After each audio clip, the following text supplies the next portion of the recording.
here right now.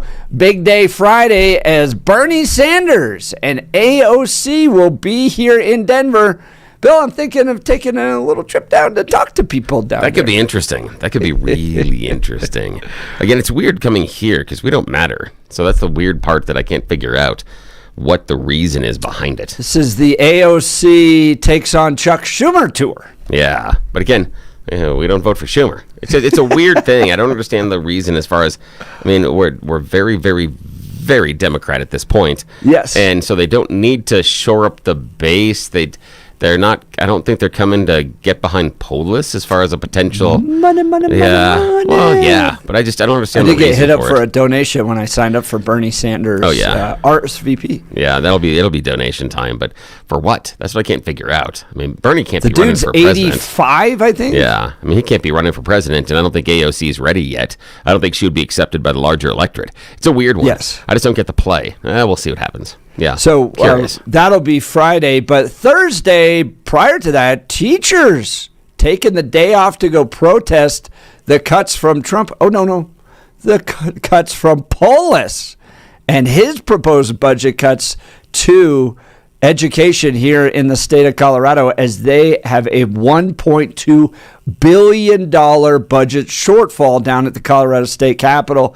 And that includes some cuts to education. They're not happy about that. So in their deep commitment to providing the education for our children, they are taking the day off to go protest.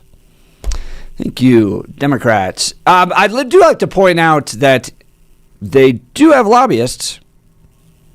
And in fact, $13 million, mostly from member dues from teachers, goes to the Colorado Education Association's whose job it is to lobby down at the Colorado State Capitol. So it's not like they have nobody down there doing work for them. Oh, yes, they do. But day off to go protest, we know that's what they really like to do. So that'll be Thursday. I'm going to go down and cover that as well. So lots of opportunities to talk to the progressive side of Colorado's leadership this week. We're going to cover this. Plus, John Decker, White House correspondent, is going to join us because President Trump is scheduled to talk to Vladimir Putin today about Ukraine. We're going to get a preview from him. Greg Lopez is going to join us on latest on Colorado roads as Colorado backslides further and further down the list of states when it comes to the quality of our roads. And if you remember, he took this on as a member of Congress, looking into why so much money at the Colorado Department of Transportation was going into seemingly other projects than improving our roads. He's going to join us in the 8 o'clock hour. And then Hunter Biden no longer getting Secret Service. Donald Trump pulling that. So lots of news to talk about today. But now it's time for Blake Olson. Blake Olson. Blake Olson, news and comment. Good morning. 47 and clear. Feels like 43 outside in Denver. Expecting a high of 59 today with some wind beginning at about 10 o'clock. The 7-10 5-day forecast coming up. Our top story, the JFK assassination files are being released today. Speaking while touring at the Kennedy Center Monday, DJT said around 80,000 pages will be released. Israel's military. What are you expecting to see there, Blake? You know what? Not a lot. I don't expect to see a lot. However, if there is something there, I'll be very, very interested in it. LBJ, me too. I can't wait, honestly. Yeah, you are not a fan of LBJ. Well, no, I'm not. I spent too much time in Texas where I heard the LBJ stories. I mean, that guy was evil, man. And everything. I think that was the start of all the CIA stuff and intelligence leading the way and taking control in this country. That day was huge. And I spent a lot of time in downtown Dallas, and you drive past it all the time down there by Reunion Arena, where Reunion Arena, and the Mavericks used to play, and the Dallas Stars. And, man, just so many things go through your head. And you see all the video and you hear all the lies. So I think that was the beginning. Maybe not the beginning of the deep state, but that was one of the pinnacle moments. Yeah. No I think doubt. you're right. And 80,000 pages, they've got to probably put it through AI to quickly get to anything that may be. Yeah, exactly. I don't know. What Juicy, do you expect but- to see?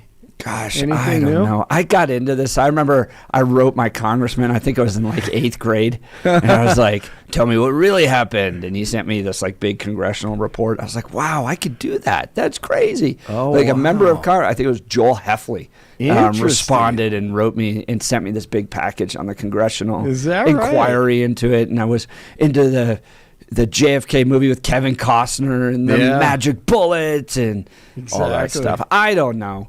I mean, the belief that it was just one guy popping off with a rifle, that seems like a reach for me. Mm-hmm. But man, 80,000 pages. What? Yeah, it 80,000 had to be pages. crazy. I know. I mean, obviously, it had to have been two shooters. Who were the shooters?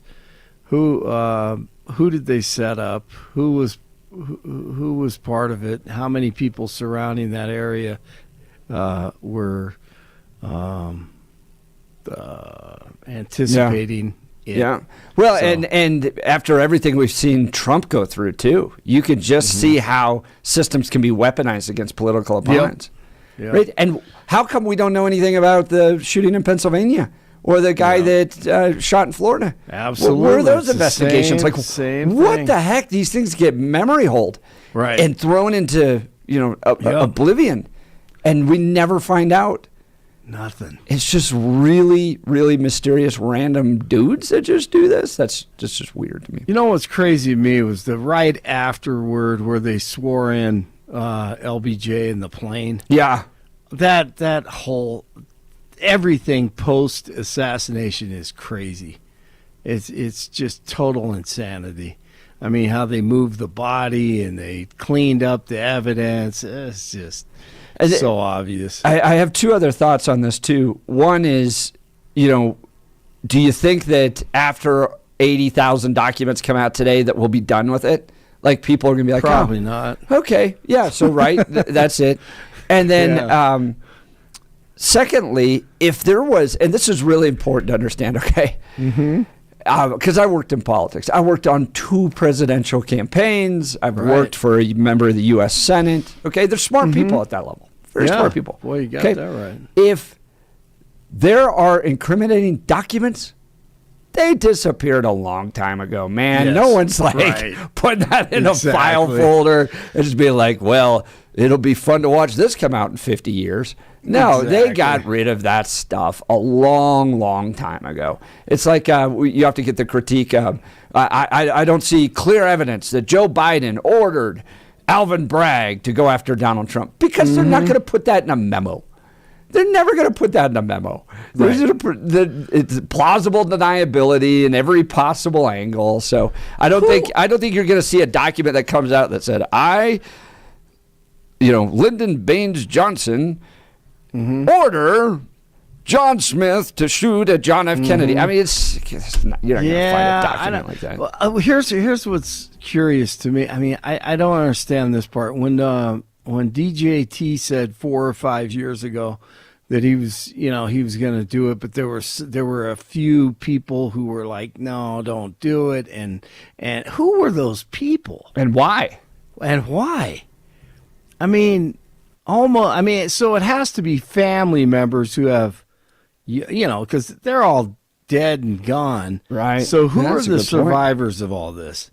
Or 2 or 3 powerful people who are survivors of this? That's what is curious to me. And there's so much stuff going on right now. I mean, how are you going to take the time to go through all these pages? You're going to have to load it into ChatGPT and just be like, summarize this for me. Nuts, man. Yeah, exactly. No, you hit it. You're exactly right.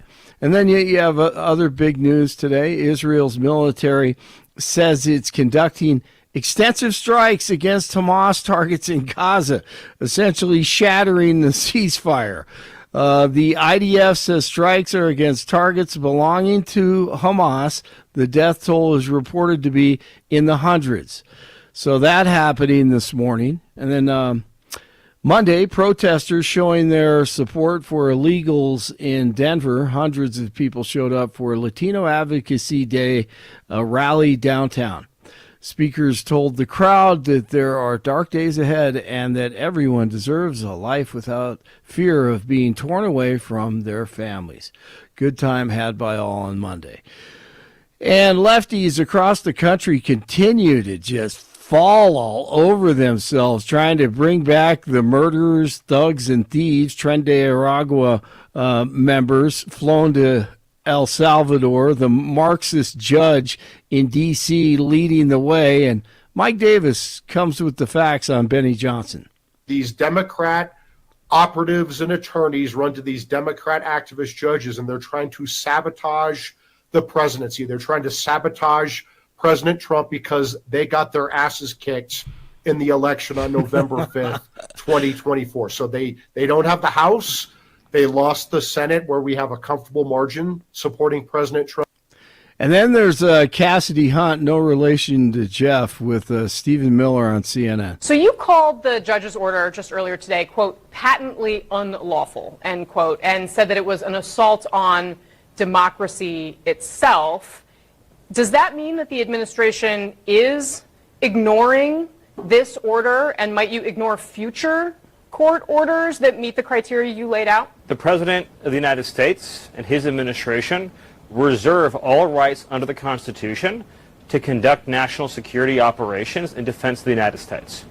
The Alien Enemies Act, which was passed into law by the founding generation of this country, men like John Adams, was written explicitly to give the President the authority to repel an alien invasion of the United States.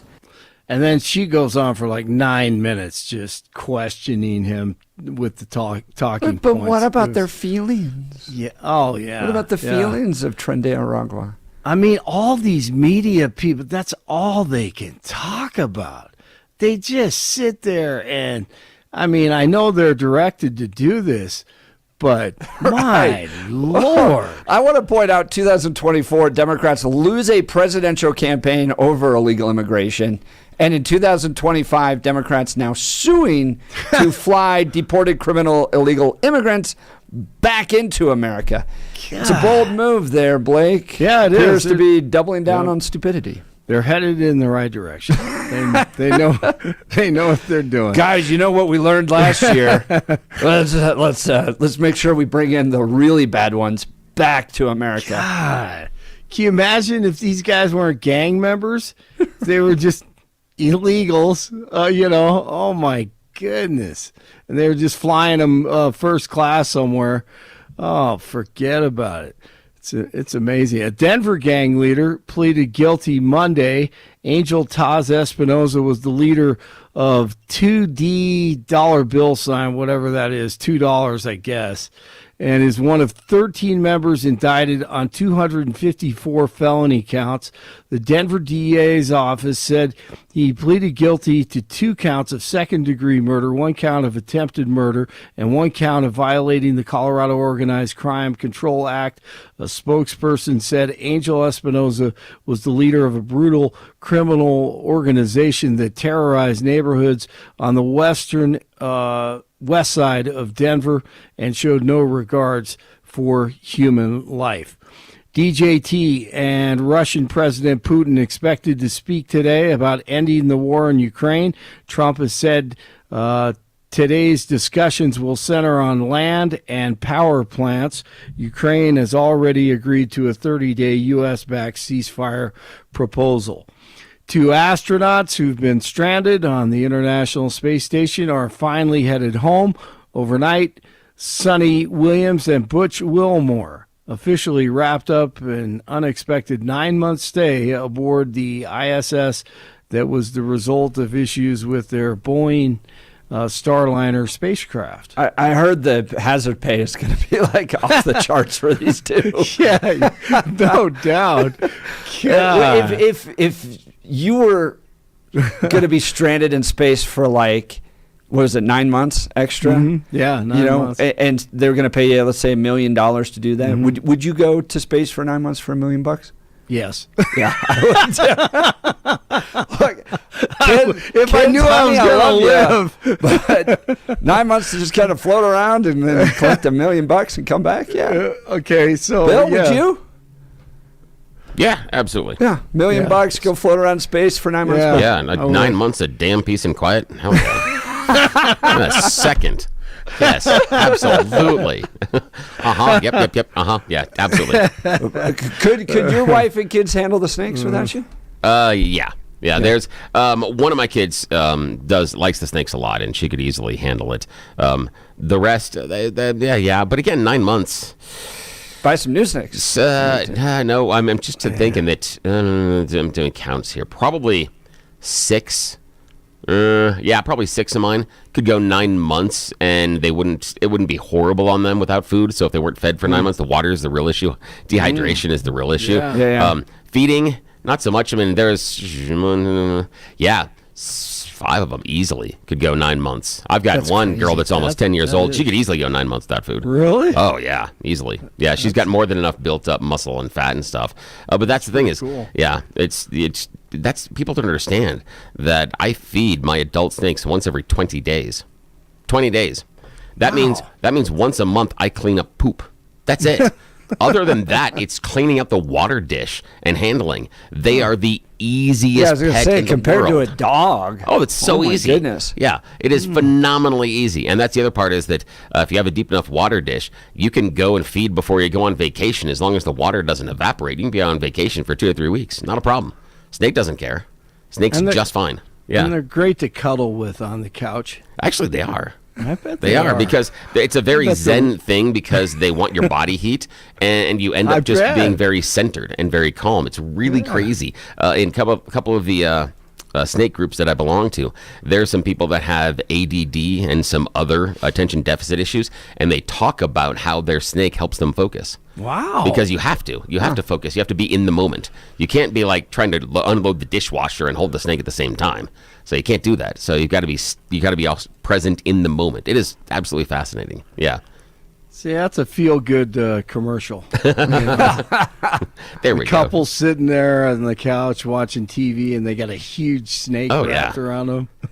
Absolutely. It's the one that we have that's almost 10. She's an amelanistic corn snake, so it means she can't produce black or brown. So she's bright orange with red saddles and white markings. And she's almost 5 feet long.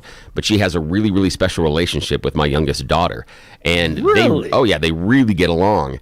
And it's funny because she'll pick him up and put the snake in her lap, and the snake will just curl up and sit in her lap for hours. It won't move. It just hangs out there. And the funny thing is, she can put the snake on her bed next to her, and as long as she is touching the snake, her foot or something, the snake just hangs out next to her. Doesn't move, just sits there. And it's like, oh, okay. I mean, it'll move around a little bit, but as long as it is touching her, it feels safe. And so it'll just sit there. It has no problem with it. Yeah.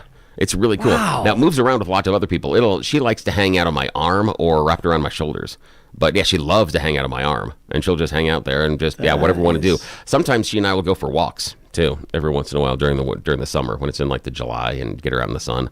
Yeah, she enjoys that. But, she'll just hang out with my youngest daughter. It's really funny to watch. She's really comfortable. She just settles in and just calms right next to my younger daughter. If my daughter gets up off the bed, the snake will start looking for her. The snake starts looking around for her. And she comes back and sits down next to her, and the snake's like, oh, you're back. Okay, cool. Come on. Yeah. Oh, yeah. Never would have guessed. Now, they're not like dogs or cats, but they absolutely recognize individuals that frequently interact with them and that are kind, and they actually have a preference. Yeah. They have a preference for people, too. It's pretty cool to see. Interesting. Yeah. Fascinating. Yeah, and it's super easy to care for. That's the other part. I'm feeding once every 20 days. How easy is that? That is pretty cool. It's really easy. Speaking of snakes, the NCAA tournament committee, that's what a lot of people think of them. The NCAA tournament tips off tonight with some playing games, and the big day is Thursday. But the governor of West Virginia, he is being heard. He thinks they are snakes. 6 quad 1 wins. And that was combined with an undefeated record against quad 3 and quad 4 opponents. 3 wins against top 10 teams and the 24th toughest schedule in America. West Virginia deserved to be in the NCAA tournament. This was a miscarriage of justice and robbery at the highest levels. Now, who was the last team to get into the tournament ahead of the Mountaineers? That would be the University of North Carolina. Now, let's see how their resume stacks up. The Tar Heels went 1-12 in quad 1 games and even had a quad 3. That is, I mean, it's North Carolina. They always want North Carolina in the tournament, so you're going to get screwed if you're West Virginia and you haven't won all your games in the conference tournament. So they did. They probably should be in the tournament, but they are not. And the governor's sticking up for them there and his constituents. News brought to you by Lair Fireplace and Patio, Denver's premier source for everything fireplace, patio, and grills, locally owned and operated since 1954, online at lairfireplacepatio.com. Nuggets over the Warriors without Nikola at 114-105, and the Avs at the Leafs tomorrow. 45 in Aurora, 44 in Lakewood, 47 in Denver. Jeff and Billy continue on this Tuesday. Blake Olson, News Talk 710 KNUS. A fast-moving Pacific cold front will come through Colorado's high country today, then out into the Front Range this afternoon and tonight, bringing a change in the weather. Increasingly cloudy, highs upper 50s and low 60s. Again, another very windy day. Temperatures will be falling this afternoon with a chance of showers. Rain and snow showers tonight, turning to snow showers, colder, lows mid to upper 20s, and windy. Cool tomorrow, windy, low to mid 40s, maybe a morning snow shower. 20s tomorrow night, warming back to the 50s Thursday and Friday. Meteorologist Don Day in the 710 KNUS Weather Center.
We'll tell you about our friends over at Mountain High Appliance. Looking to upgrade your kitchen, laundry room, or outdoor cooking area? Look no further than Mountain High Appliance. Family owned and operated for the past 31 years.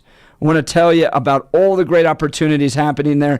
They have hundreds of appliances hooked up for you to have a true try before you buy experience. They offer professional delivery and installation. Shop confidently with the price match guarantee, ensuring you get the best deal and special financing options.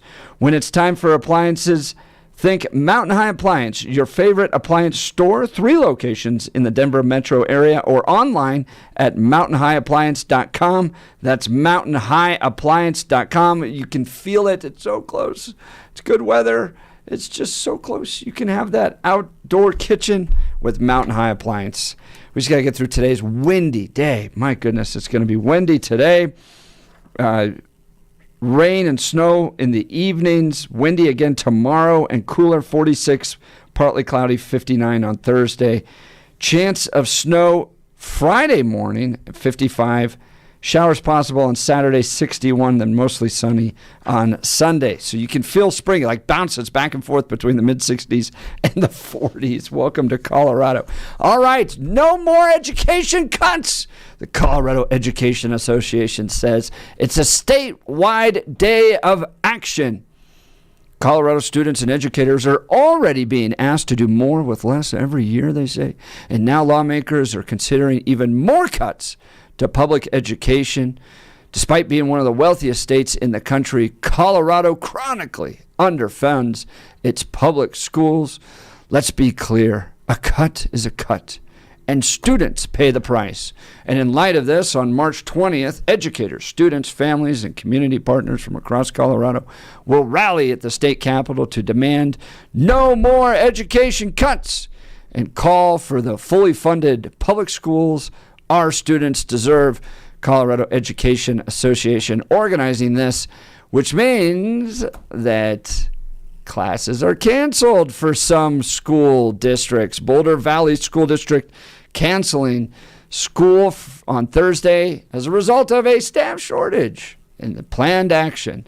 Boulder Valley School District announced that it would not have classes this Thursday after a large number of staff members called for the day off. It's because March 20th is this day of action led by Colorado Education Association.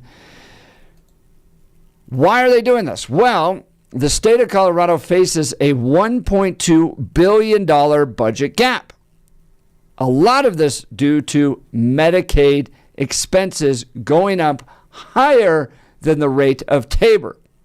So Tabor caps how much revenue by revenue, I mean taxes, that the state of Colorado can keep before they have to refund it back to the people. That is allowed to increase at a certain percentage according to inflation and population growth, okay?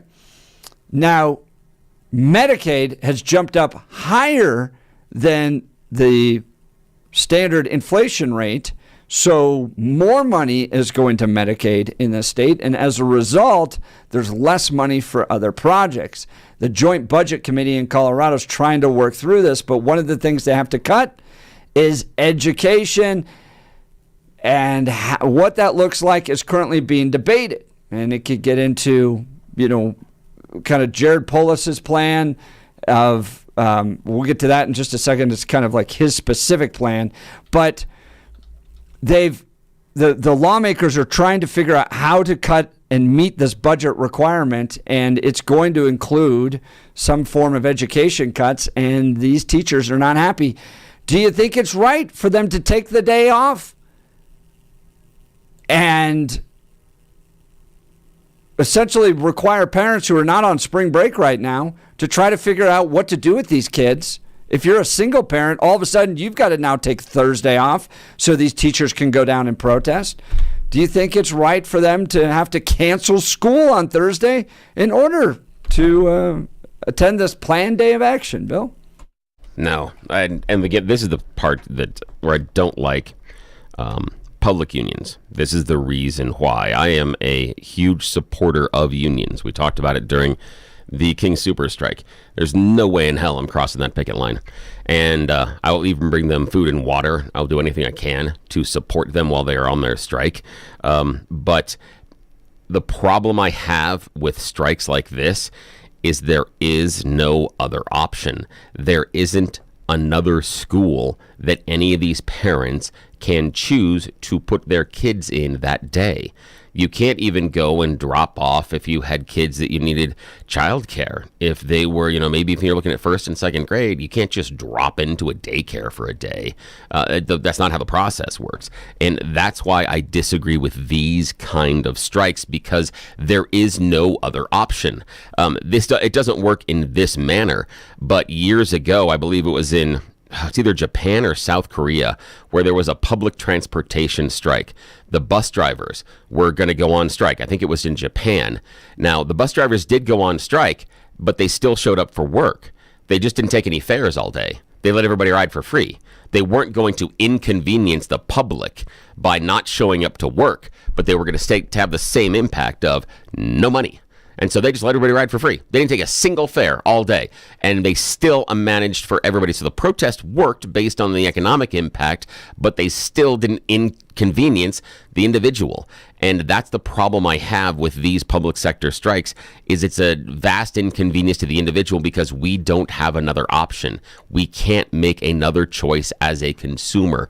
So I do not support this. I support the teachers. I think the teachers union is misdirected in many cases, but I do support the teachers union. I think it is absolutely necessary, but I don't believe that this strike does any good at all. And here's the reason why at the core, and I really wish I could sit down and have about a half an hour discussion with those in charge at the teachers union, because I would want to understand what they feel they are accomplishing. And the reason I ask that is because the consumer base, they need the most support from our parents. And this is an incredible inconvenience for those parents. As I outlined, they don't have another school to send their kids to. They have to make other arrangements for that day. When you are inconveniencing and creating a pain point for the consumer base you are looking to for support, you're going to fail. You are absolutely going to fail on this end. And that's why is when the teachers come back and say, hey, parents, we need your support for X. We need your support for Y. We need your support for Z. The parents are going to remember that there was this day during the year in which I was inconvenienced because you wanted to go and protest about this. It creates a barrier between parents and teachers, and parents are going to be pissed, and rightly so. And that's a normal, reasonable human emotion. And this is a really, really, really stupid way for teachers to make their point on anything. There are a large number of other choices I believe they could make, but this one, not being there for a school day, is really stupid. They could change lesson plans for a day. You could have the entire day is just going to be movies. The entire day. Maybe what we do is, even for high school kids, you go pull the 90s thing out and you go get that big rainbow-colored parachute. And we all play the parachute thing where we put it up in the air and you all run underneath the parachute like we did when we were little kids. Maybe we do that for the day. I mean, so, whatever it is, just don't make the parents be inconvenienced. Here's what they're trying to do, okay? There's big cuts coming, and the Sun's got a big article on this about how, I mean, JBC, which is the Joint Budget Committee down at the Colorado State Capitol, has got to go through the budget, is trying to work its way through it, but the cuts so far have been minuscule. I mean, like decimal points out of the $1.2 billion they've got to cut, and that's a big number out of our budget. This is going to get pretty vicious. This is going to become a knife fight because they've become so dependent on government. Now, in some of these cuts, like, listen to this. There's 10,000 illegal immigrant kids that are getting covered with Medicaid. That's called Cover All Coloradans. That's $19.2 million. Yeah. They won't cut that. Okay? So Democrats are like, no, we've got to have Medicaid for illegal immigrant kids. So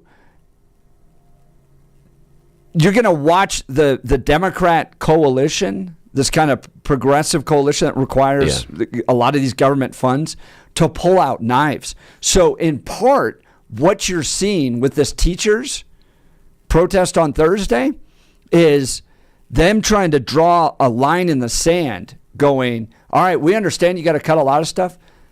We got a lot of teachers. We got big teachers. We'll cancel classes. This is the union throwing their weight around in the midst of a very, very serious budget battle to try to demonstrate that they have more power than other Democrat coalitions that are going to face cuts when the JBC has to make these decisions. So this is an effort to do that, because I was sitting here going, CEA, the Colorado Education Association, takes in $13.2 million a year, mostly in dues from teachers. So there's already an entity that does lobbying, and they got a lot of money to do lobby. I mean, $13 million is a lot of money for a Colorado lobbying operation down at the state capitol. So they have a lot of money. They probably have some of the best lobbyists down at the state capitol. So why do they need teachers to come out at this point? It's because you're about to see, I mean, Bill, this is over Medicaid cuts. They've already cut funds to food pantries, kids therapy, diapers, and they haven't made a dent in that $1.2 billion budget gap.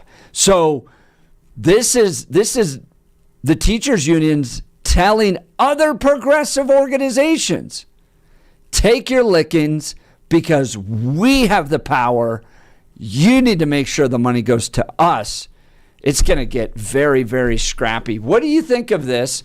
Teachers taking the day off on Thursday in order to go lobby and protest for funding for education. Do you see it as an honorable use of time as they fight for quality education for your children? Or do you see this as, just political activism?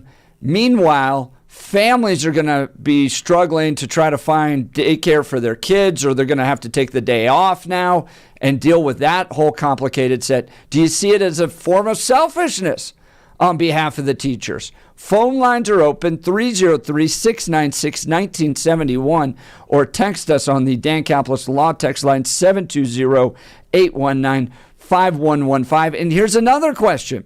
Bill, if you got to cut $1.2 million or billion from the budget, is it more important that money goes to Medicaid or to education?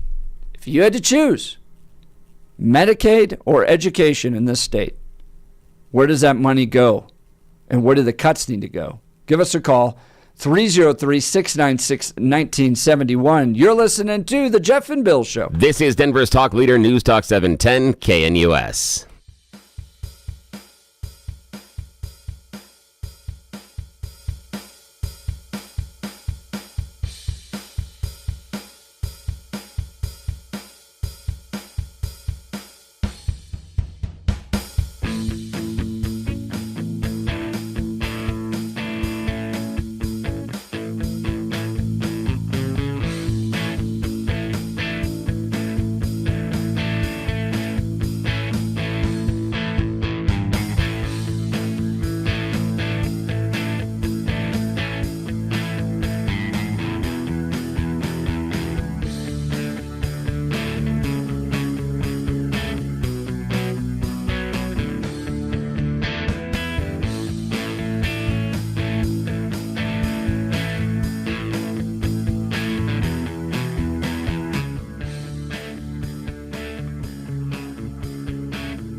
Welcome back to the Jeff and Bill Show. We're talking Thursday. The teachers' unions are calling for a day of action down at the Colorado State Capitol. We'll go down and have a fun little conversation with those folks. But what do you think about teachers taking the day off, canceling classes as a result of it in order to go protest? Well, here's part of the budget problem. The state is facing a $1.2 billion budget shortfall. That's a lot of money. I mean, a lot of money that needs to be cut. One of those areas that even Jared Polis is proposing cuts is to education. A lot of this stems from Medicaid spending. And so Democrats going, look, we're going to prioritize health care above everything else. Here's where they're looking to make some of the cuts. Things like the Building Excellent Schools Today program, which helps fund school construction projects. All right, so in light of that, can I just take a personal moment to tell everybody with regards to marijuana legalization that we got sold a terrible bill of goods? Because you remember one of the things that they said was going to go to fund was our schools are going to get funding from marijuana. Well, lo and behold, we don't got enough money for schools because that was a crock that you were sold. All right, but Colorado Public Radio also reporting that they're eyeing cuts for certain programs and grants that would include, as I mentioned, Building Excellent Schools program. The total amount of funding the school districts get from the state also might be lower than what lawmakers promised last year when they approved major changes to the state's school funding formula, which hasn't been updated since 1993. The new formula is meant to send districts more money for at-risk students, such as students from low-income backgrounds, and increase funding for small and rural districts. State lawmakers approved spending $500 million to support the changes. The plan called for phasing the money in over 6 years. Polis has said he's committed to implementing the formula, but at the same time, he has proposed a cost-cutting measure that would retool how the state calculates student enrollment for the purpose of per-pupil funding. Instead of funding districts based on a 4-year enrollment average, Polis wants to fund districts based on a single year of enrollment, which would mean, yes, you guessed it, less money for districts that have declining enrollment. This is part of the big battle taking place. So, again, my question to you all, and you're welcome to call in and text us in. If you're a lawmaker and you have to cut Medicaid or schools, which one do you cut and why? And I think a lot of conservatives would point out, maybe if we weren't funding so many illegal immigrant services, there might be more money for Colorado residents and citizens. And so do you blame some of the budget problems we're facing on the money we're spending on illegal immigrants? As I pointed out, 10,000 illegal immigrant children are getting Medicaid through the Cover All Coloradans program to the tune of $19.2 million. Does that need to be cut? Democrats are not willing to cut that yet. Phone lines open, 303-696-1971. Text us on the Dan Caplis Law text line at 720-819-5115. You're listening to The Jeff and Bill Show. This is Denver's Talk Leader, News Talk 710 KNUS.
All right, we'll get to your phone calls and texts. A lot of them coming in on this. Colorado facing a big budget shortfall. What are you willing to cut?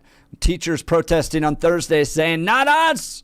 But we need to take a moment for a little bit of levity at this point of the show with You Choose the News. Yes, it is that time of the morning where we get to play America's favorite fake radio news game show. It's something we call You Choose the News. You know how this works. I've spent mere moments this morning scouring the interwebs for weird stories about us humans, giving them even more ridiculous headlines to play this fake radio news game show with all of you. Why? Because nobody in charge wakes up for about another 8 minutes, and we're going to take full advantage of being left unsupervised. Yes, this is a giant secret between all of us, so shh. Do not tell the people in charge. We've already had to, make up something a couple of times on this, so this is a giant secret. Talking about you, Joan. Yes, exactly. Stop breaking it open and telling people about it. All righty, here we go. Blake Olson is in the news department. Jeff Hunt in the studio. Here are your story choices this morning, gentlemen. Headline number 1, The Sound of Silence. Headline number 2, Doubling Down. Headline number 3, They're Not Weapons. And headline number 4, R for Removal.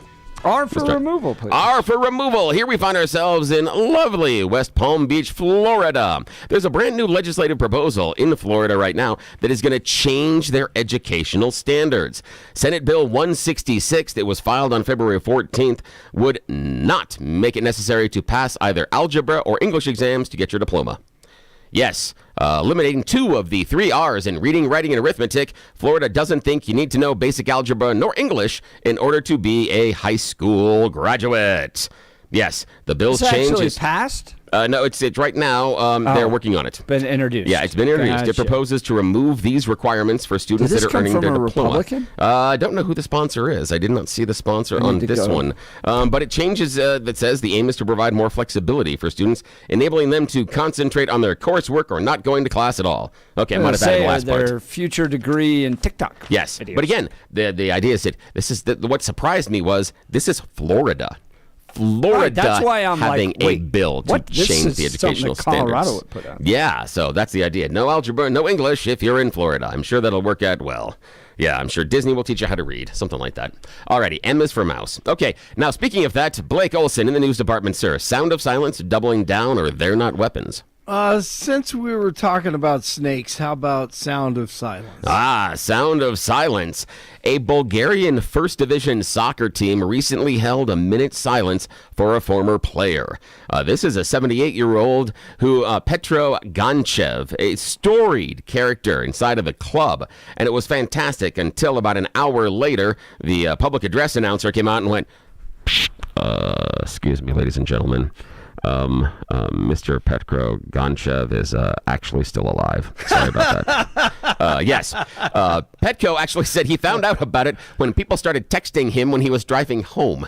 He didn't know. He normally gets home and tries to watch the matches of his former team as often as possible, but he was out running some errands. He was surprised to find out that the club announced he had passed away when he was out shopping. Yes. So is that a red card? Or I don't know. Yes, I just got to be permanent suspension, something. This is ridiculous. But how do you like that? Horrible. Yeah. Yes, the club's like, oh, sorry about that. We thought he was dead.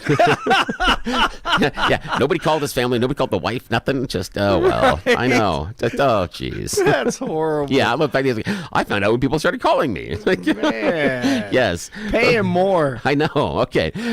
Jeff Hunt, sir, final choice. Doubling down or they're not weapons? They're not weapons. Yeah, they're not weapons. Hey, speaking of snakes, we find ourselves in Jackson, Tennessee for this one. Police in Tennessee are looking for 4 people who recently robbed a convenience store. But they didn't bring a gun, didn't bring a knife. They brought pythons. They had their hands full of ball pythons, and they robbed the store. Here's the thing. Ball pythons, you could throw them at someone and they still won't bite you. They're not dangerous at all. They are the most inactive, docile snakes out there. It's ridiculous. Really? Yeah, but they robbed a convenience store with a python because the person behind the counter, doesn't know what they're doing. Yeah, that's it. Back to you, sir. You're listening to Jeff and Bill. This is 710 KNUS.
It is 7 a.m. in the Mile High City on this Tuesday, March 18th, 2025. Good morning, Denver, Colorado. You've tuned into the Jeff and Bill Show, News Talk 710 KNUS. I'm your co-host, Jeff Hunt, along with Bill Thorpe, bringing you the freshest insights and hottest takes from the right, left, and center. Yes, we all came together on this radio show. Yeah. I don't know anywhere else that does this. Everyone's divided. Everyone's divided. Channel 9 even have I don't know. conservative on anymore? Who I is think it? Kelly Maher, every once in a while they bring her on. Every once in a while, but yeah. But it's Not a lot of mostly them. progressive dominated. Yeah. Channel 9's over there. Conservative talk radio, they've got their viewpoint. But where does right, left, and center come together? Right here on the Jeff and Bill Show. So no matter where you are on the political spectrum, you're welcome to give us a call, 303-696-1971, or text us on the Dan Caplis Law text line at 720-819-5115. John Decker's going to join us because there's a phone call taking place later today.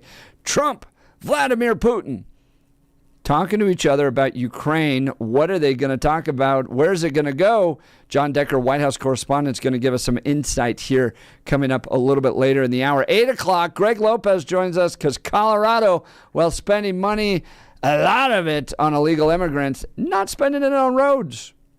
We are one of the worst states in the nation when it comes to road quality. He tried to bring this up and address this as a member of Congress. We're going to get into that in the 8 o'clock hour. And then we'll cover other stories. Israel. We're going to cover the fact that Hunter Biden no longer has Secret Service. A good move? When you hear the number of agents guarding that one dude, you're going to go, yeah, there need to be a little cuts there. It's not just one. It's not just two. It's not just three. I could go on for quite a while until I get to the actual number of guards, Secret Services guards protecting Hunter Biden, and Donald Trump now taking that away from him. Good move. Good cost-cutting move or vindictive personal decision. We'll get into that in the 9 o'clock hour and more. So, lots to cover, but now is time for Blake Olson. Blake Olson. Blake Olson, news and comment.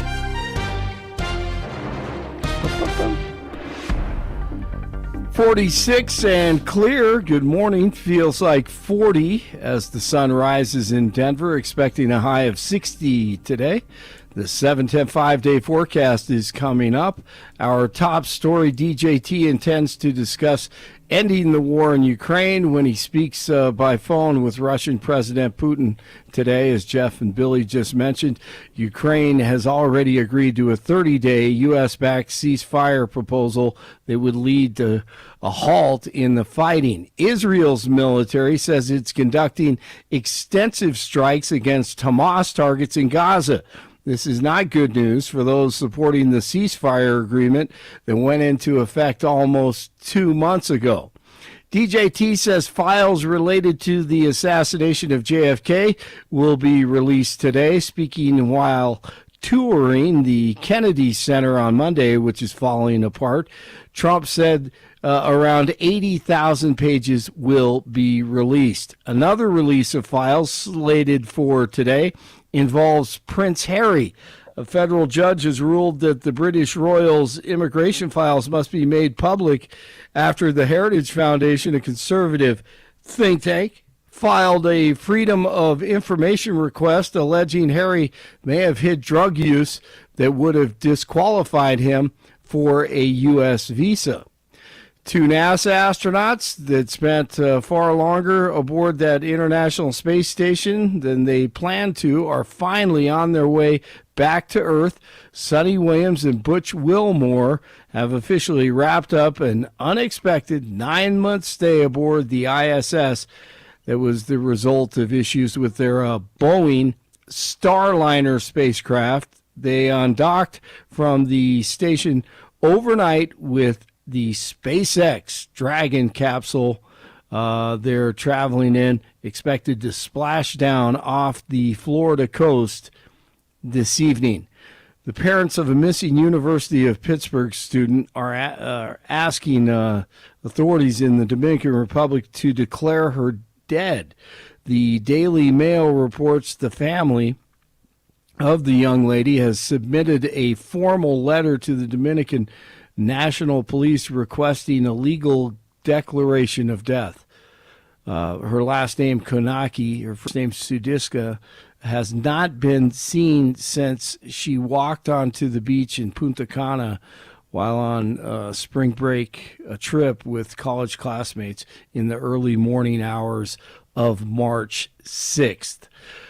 Protesters are showing their support for illegals here in Denver. Hundreds of people showed up for a Latino Advocacy Day rally downtown Monday. Speakers told the crowd that there are dark days ahead and that everyone deserves a life without fear of being torn away from their families. And the lefties across the country just continue.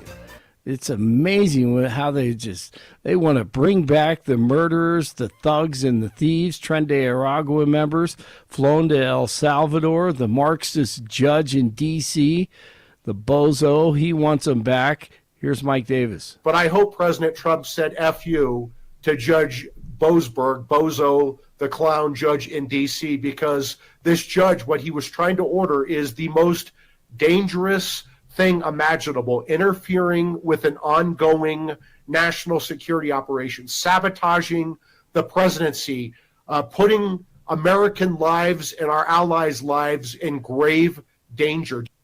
The San Francisco Pride Organization says that it's seen a major sponsorship drain. Organization officials say Comcast and Anheuser-Busch are among the companies that have recently dropped financial backing for the group. They believe, all told, they'll lose about $300,000 in sponsorship money, though SF Pride officials say they're hoping to bring in new partners. Let's hope not. Our country will be woke no longer. The NCAA tournament tips off tonight with some playing games. The big day is on Thursday. Nuggets beat the Warriors 114 to 105. Jokic did not play. Avs and the Leafs tomorrow. 45 in Parker, 44 in Arvada, and 46 in Denver. Jeff and Billy continue. But we're signing an executive order banning all ugly people from coming back into our country. Blake Olson, News Talk 710 KNUS. A fast-moving Pacific cold front will come through Colorado's high country today, then out into the Front Range this afternoon and tonight, bringing a change in the weather. Increasingly cloudy, highs upper 50s and low 60s. Again, another very windy day. Temperatures will be falling this afternoon with a chance of showers. Rain and snow showers tonight, turning to snow showers, colder, lows mid to upper 20s, and windy.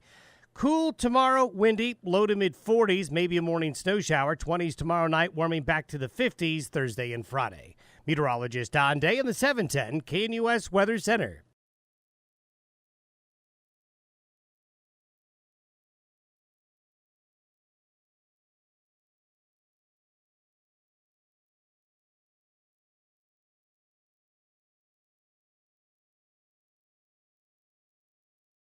Welcome back to the Jeff and Bill Show. Lots of text messages coming in on these budget cuts that are taking place here. $1.2 billion. And the Sun's got an interesting article out about all the efforts to try to cut this. And it's part of it is just poetic justice because it's the Democrats that have to make the cuts. Oh, yeah. Right? This isn't a Republican-led. This is not Elon Musk and Doge and, oh no, what are those evil Republicans going to do? They're hurting us. This is Democrats that have to make the cuts. And one of these, let me see if I can pull it up here, has to do with like equestrian therapy. Yeah. No. Yeah, the problem and is someone who owns horses, I get the appeal of horses, but I'm sorry, the state does not need to be paying for equestrian therapy. Yeah, and I think See, that's where I would be going, is to a lot of these type of programs. I also would be looking at some subsidies, tax breaks, things like that is where I would, but I'm not sure you can find $1 billion. The education cuts are going to be difficult to make statewide because local communities don't fully fund schools, in my opinion. It's very hard to get, local communities, and then they'll all wonder why these schools are falling apart and they don't have enough teachers and everything else. But shouldn't you go through that process? Like there's a formula set up right now where the county pays for part of it and the state pays for part of it, and you have some counties that are just like, meh, the state will cover it. We don't need to pay it. And maybe there needs to be like a year or two of, gosh, wow, the schools really are falling apart. Oh, my goodness, we don't have enough teachers because we can't pay them. Yeah. And the state can't come in to help. So, you know what? Douglas County, if you want better schools, Douglas County pay for better schools. Yeah, the problem is that in theory, everyone enjoys that until it is practical and affects them. And what I mean by that is you can get parents to talk about they need greater discipline inside of public schools. You can talk to parents about they need better standards inside of public schools, that we shouldn't be passing kids from grade to grade if they can't meet the standards until it's your kid. As soon as it is your kid, it's a failure by the school system. You're bad teachers. This school system sucks. Don't do this. It's your fault, your fault, your fault. My 18-year-old daughter who works in the school system, they have a kid that has come into their school. It's an elementary school recently. The child is on his 4th school this year because of behavior issues. The kid's autistic and has disciplinary problems inside the school. Parents don't care. The parents do not believe any of the schools that the kid's autistic and needs support. And so they keep yanking him out of schools to go to a different school because it's the school's fault. It's not that their kid needs support. Their kid's fine. But it's the school's fault. And you see this all the time. I've got one of my kids that's in admissions. Same thing. That school, the amount of resources, time, and energy, Bill, I'm with you 100% that I put this at the feet of parents a lot of times. Because I coached every imaginable sport out there for my kids for years. And I could tell you 100% of the time, if I had a problem with the kid, it's from the parents. And part of the problem that we have is we have this bromide, though, that the parents always know the best for the kids.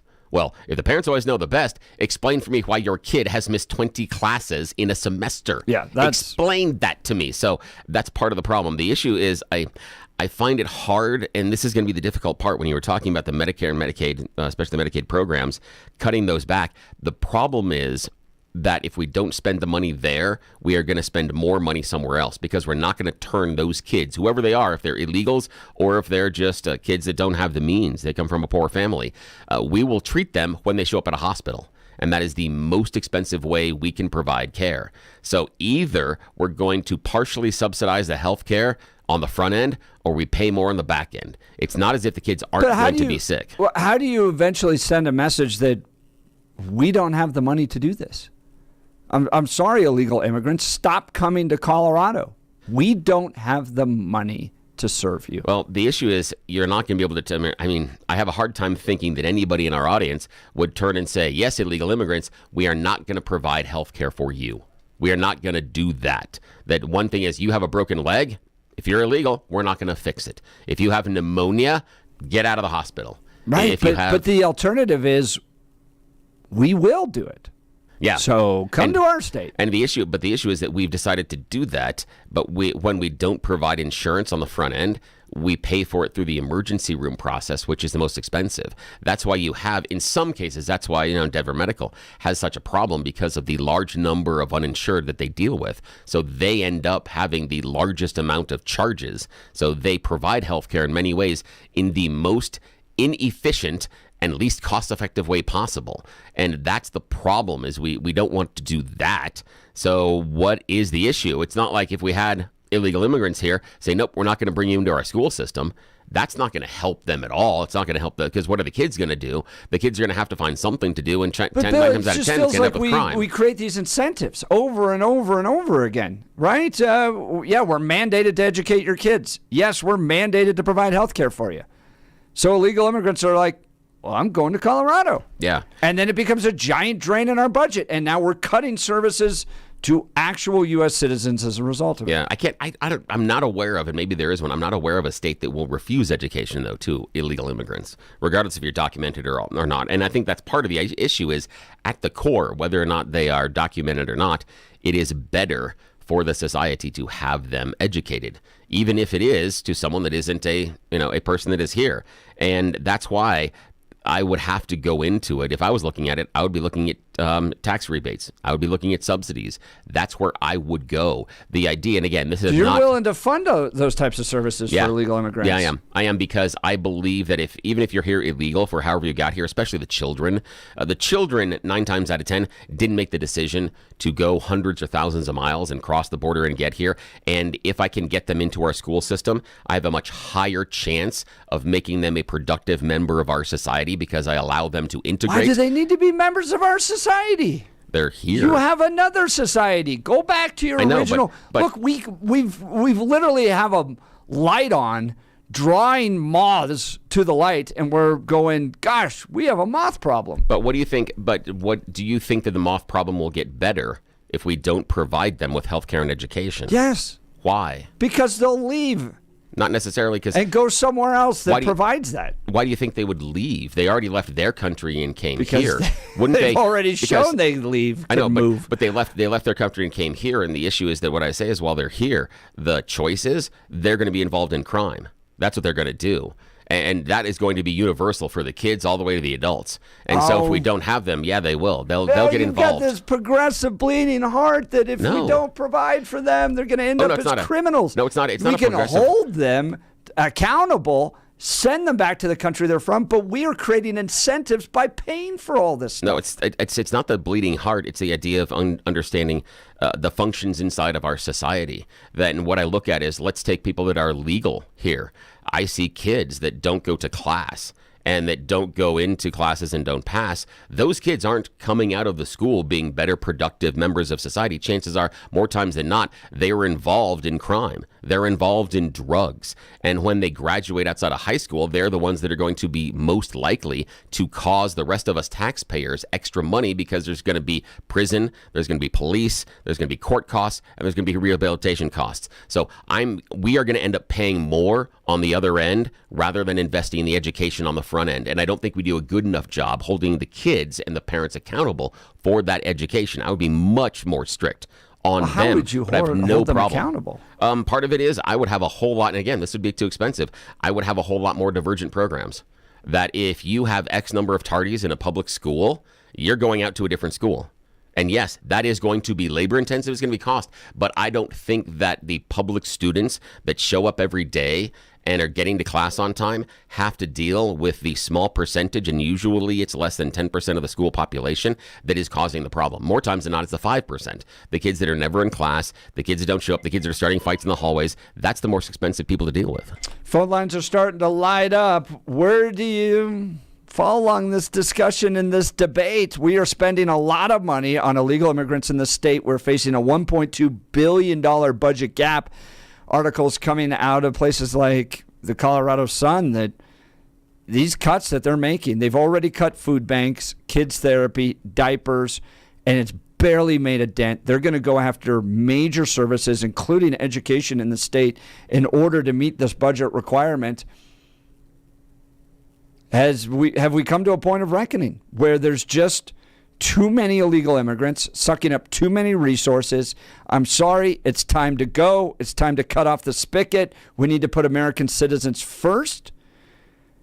And we can't just be this light that draws people all the time to our state, where we are now providing all these services and cutting actual services to American citizens in order to do so. Or, to Bill's point, you got to serve these programs. You got to look for other ways to cut, but the alternative is we're going to drive up crime.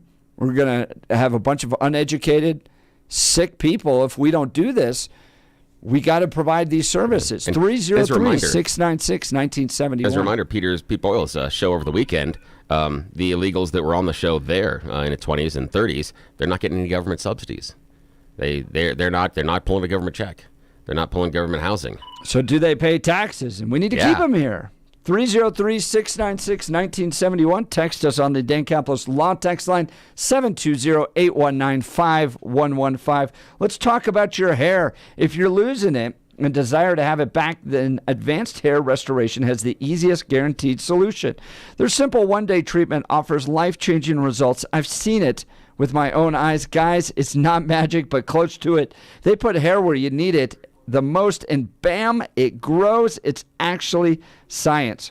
Advanced Hair has it all. Top-rated Dr. Tanya Paul's, modern technology, and best of all, you get your very own natural hair that begins regrowing the very next day. Advanced Hair even guarantees it to grow for life. So schedule your free consultation now, 720-459-HAIR. If you qualify, you'll get $250 off and 250 free hair grafts. Advanced Hair is the winner of Westward's Best of Denver and has changed the lives of tens of thousands of people. So don't wait. Check out the before and afters online for yourself. Call them at 720-459-HAIR or visit advancedhair.com. The phone number again, 720-459-HAIR or advancedhair.com. We'll continue with your phone calls and texts. You're listening to The Jeff and Bill Show. This is Denver's Talk Leader News Talk 710 KNUS.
Welcome back to the Jeff and Bill Show. Major budget cuts coming to the state of Colorado as we deal with a $1.2 billion budget shortfall. This has to do with rising Medicaid costs outside of the Tabor cap and the percentage. So Tabor requires, or allows the government to grow at the rate of inflation.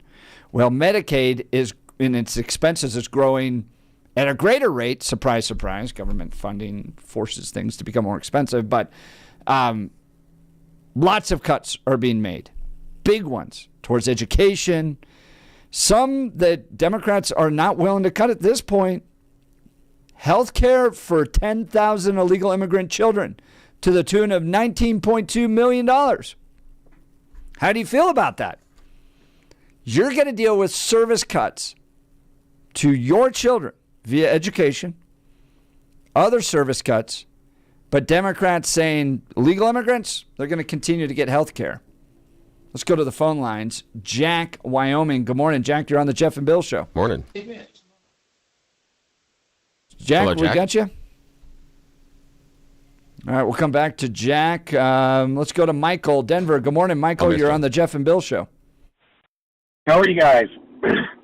I normally do not agree with Jeff, even though I'm an independent. I'm very right-leaning.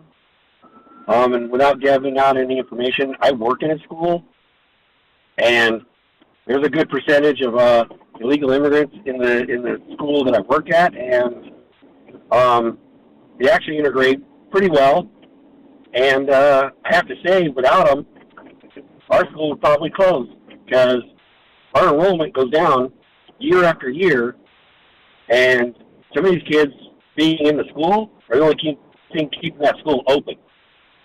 Yeah, and That's the other part a really interesting point. that I look at that, Michael, is that we talk about all the time that when the immigrants get here, the one thing that is always the consternation is the fact that they don't adopt the culture. They don't adapt to American lifestyle. And the best and easiest way, in my opinion, to get the kids to adapt and to integrate into American society is get them in the school system. Yeah, that's interesting. Michael, great point. I'm going to put you on hold. Thanks, Stick Michael. around real quick. We'll get back to you. Jonathan Decker's joining us, White House correspondent. President Trump is scheduled to talk to Vladimir Putin about Ukraine today. He's going to give us some very unique insight. Want to go over to him now. Good morning, John. Thanks for joining the Jeff and Bill Show. Hey, thanks for having me on today. That's right, an important phone call that President Trump will have today with President Putin of Russia.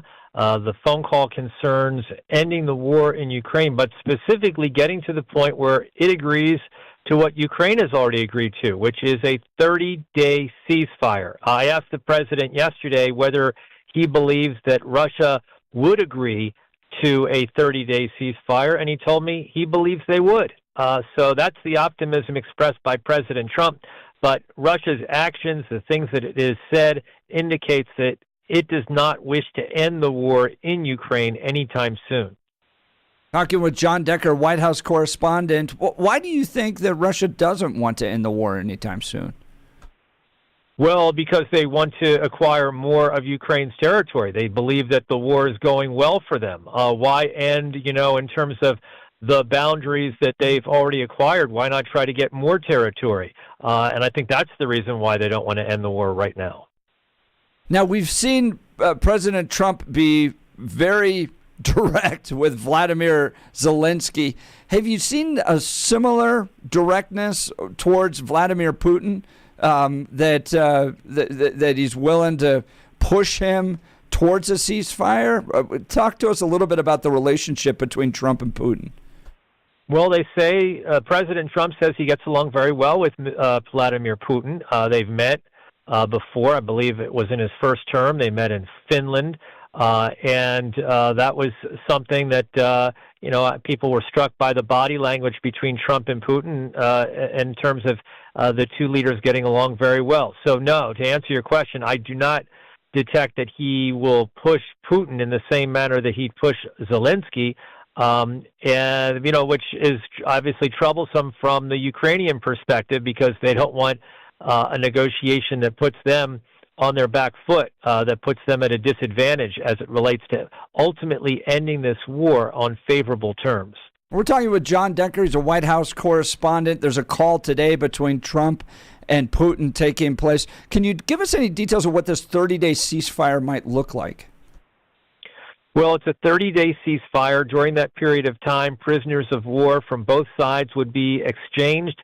Conversations would begin, negotiations would begin during that time period between Ukrainian and Russian officials mediated by the U.S., perhaps having a seat at the table for the European Union to try to get an end to the war itself. The war now in its third full year. And so this is the only promising breakthrough that we've seen in this 3-year time period. Just one side actually agreeing to a ceasefire. We'll see if Russia agrees to that during the president's phone call with President Putin that takes place this morning.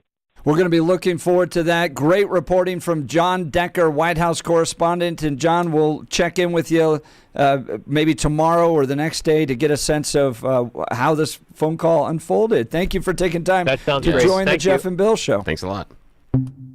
All right. We could go back to the phone lines, and you're welcome to call in on that issue as well. You know, Joe Biden never having a phone call with Putin since the start of that war. Now Trump directly talking with Russia. I think that's a good move. Do you want to see a ceasefire? Do you expect Russia and Ukraine to abide by the ceasefire? Can they reach peace? Phone lines are open if you want to talk about that as well. 303-696-1971 or text us on the Dan Caplis Law text line 720-819-5115. We're also talking big budget cuts coming to the state of Colorado. $1.2 billion budget shortfall. That is a lot of money. One of the areas that's got to be cut is education. Teachers not happy about it. Jared Polis trying to change the formula because he's got to meet this budget requirement. We're taking your calls on that as well. We were talking to Michael in Denver. He's saying that if it weren't for illegal immigrants, his school might have to shut. Michael, continue, please. Well, just to touch on that, I mean, it's only a certain percentage, like it might be 10% or more, but it's just our numbers are so low and they're projected to be probably 2 to 3% lower next year. And you already got teachers looking for other jobs. And so, and obviously, you know, I feel like teachers don't make enough. And then you throw that on top of it. I agree with Jeff, yet again, this is killing me, even though I'm an independent with him, that these countries that these kids come from, they're crap holes. Like, as bad as it is here in America, they're not going to go back. So, and they got dragged here. I talk to kids daily who, you know, the trek here was tough, and why would you go back? I mean, so do you think, though, that we're drawing? Do you think it seems to me, though, Michael, that the word's gotten out. Come to America, or at least it did prior to Trump becoming president. Come to America. We've got health care. We've got schools. We'll educate your kids. And that word is out and about. And I don't think it's our responsibility, especially in light of the fact that we're having to cut other services at this point, to educate these kids. I mean, for me, the classroom, I'm going to teach them. And America, and I have no problem. But I do believe that the messaging that the Democrats put, come here, we're going to give you everything. If you don't think people don't know about the $5,000 gift cards that immigrants got to come here, and we all know that Colorado is the son-in-law of California, and we've adopted everything. I mean, I grew up here, and to watch it change from pretty much a blue state, or not even blue, purple, into completely blue, what the Democrats did was on purpose, and I think it was to crash our economy, and they've done a pretty good job of it. So now we got to cut things. Michael, can I ask you what those students are like in your schools? Obviously, want to protect your privacy here, but Are we having to hire a lot of ESL translators? Is the school facing challenges with illegal immigrant students, or are they integrating pretty well with the rest of the student body? I think they integrate pretty well. There's some struggles with language barriers. However, I do feel like sometimes some of the kids that are from here, like me, they're a little entitled, and they do show up to school when they want to. And the tardies are insane. Absences are insane. I've got a kid who she decided she wanted to go to art class, so she left and went to art class and then was upset because I marked her absent. So you just don't go do what you want to do. So I think a little bit of part of the problem, even with our kids here, is we let them get away with too much stuff. That's not stuff that we got away with, not you, me, or Jeff. Now, it's interesting, Michael, you just talked a minute ago about you felt that the Democrats, when they were in charge, tried to crash the economy.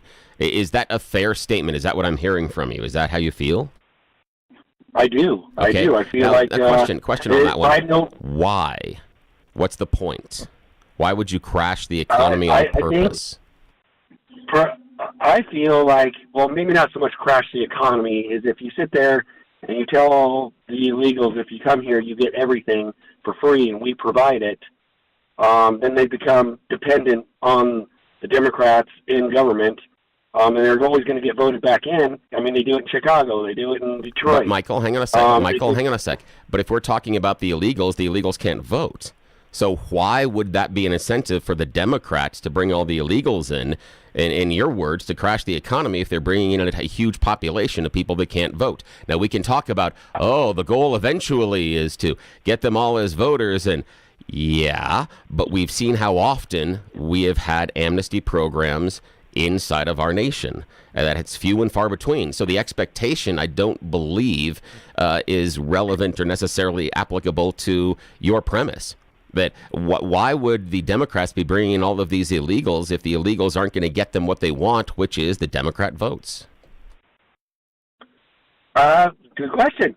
So this is my personal belief of what I think and what I see. I do believe that eventually the Democrats think that they can get an amnesty deal that can work. But like you, I think I agree that I've never seen one actually work. Not the Dreamers Act. So I think that's their goal. And here's the reason I push back, Michael. Here's the reason I push back on that premise of the idea that the Democrats, and I hear this a lot, that the Democrats are trying to bring all these illegals in because they're going to be Democrat votes. A couple of things. One, the Hispanic population that comes in is vastly more conservative and religious than what the Democrats and liberals are here in America. They align based on their own personal beliefs much closer to the conservatives. And let's look at the previous election of Donald Trump. We saw Hispanics, and we saw even people that were illegal doing interviews saying, if I could vote, I would choose Trump. So what I disagree with is the idea that the Republicans have no way to convince this potential new block of voters that they are the right choice, when in fact many of the choices that bloc would choose would align more closely with conservative values. Because a lot of these countries that they're fleeing from, especially the Venezuelan, you're looking at something that has been so liberal for so long. And so they're looking for something, in my mind, that is more conservative. So this idea that just because they came in the country illegally, they're automatically going to be Democrat votes, I just don't see that borne out based on either their country of origin or what they're going to do when they get here. Right, but I agree with you. However, I have to sit there and say that working in the school system, the teachers, separate super liberal, believe that they can actually kind of tweak these kids to think more liberal. And they do. I mean, these kids will sit there and say, what was it the other day? Don't drink Coke, drink Pepsi, because, Coke is bringing in immigration to get rid of people. And I'm like, well, that doesn't make any sense, because one of the largest Coke plants is in Mexico. So, these kids watch TikToks and they listen to these teachers who are very liberal and try to sway them to think like they do. instead of letting them think, on their own. I mean, our job is to sit there and teach kids think critically and have their own opinions. Only I see teachers doing the opposite. I see them actually. Well, and I think one of the side. assumptions in this discussion too is that progressives are logical, and there you go. I think in reality, and I saw this with Mike Johnston's testimony before Congress, is that they believe so much in this worldview that America is this great open country that people can come to, that they'll integrate into it, that diversity is our strength, and that the more we bring them in, the more that the world will be better as a result of it. And they're running up against reality, which is a budget shortfall that they're going to have to pick and choose. And what I'm seeing from some of these articles is that they're willing to fund things for illegal immigrants over services to American citizens, and they need to be held accountable for it. Michael, great call. I sure appreciate it. Thanks so much. Thanks, Michael. I want to tell you about our friend Dan Kaplis and Dan Kaplis Law. Dan suggests you should choose a lawyer who shares your values, because who you choose to represent you in an injury case says a lot about you to everyone involved in the case. Dan Kaplis, he's the son of a police officer and a former seminarian who's dedicated the last 40 years of his life to helping people who are hurt in serious motor vehicle crashes. Dan cares about people first and foremost. He cares about justice. And in light of those commitments, he is a winner in the courtroom. Dan is believed to be the only lawyer in Colorado history to win 5 straight multi-million-dollar verdicts in Colorado crash cases. Dan is also believed to have won the largest truck crash verdict in Colorado history. Dan Kaplis Law is so trusted that he's the official law firm partner of the Denver Nuggets and the Colorado Avalanche. Dan Kaplis Law is a serious firm for serious cases. Dan accepts righteous injury cases on a percentage fee basis so that he can represent good people from all walks of life without regard to ability to pay. So if you need Dan's help, give him a call. Here's the phone number, 303-770-5551. That's 303-770-5551, or hit dankapleslaw.com.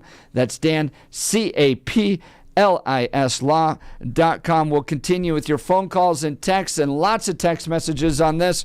Your budget's being cut in Colorado by $1.2 billion. Democrats down at the state capitol not willing to cut health care spending for 10,000 illegal immigrants to the tune of $19.2 billion, but they're willing to cut other services, particularly for American citizens. Do you support them doing that? Do you look at the world and go, they're here, we have to provide health care and education for them? Or do you look at this and go, at a certain point, we have to draw a line, we continue to draw them to our community by providing these types of services? We got to put Americans first. Phone lines open, 303-696-1971. You're listening to The Jeff and Bill Show. This is Denver's talk leader, News Talk 710 KNUS.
Welcome back to the Jeff and Bill Show. $1.2 billion being cut out of our budget. Food banks, kids therapy, and diapers already been cut.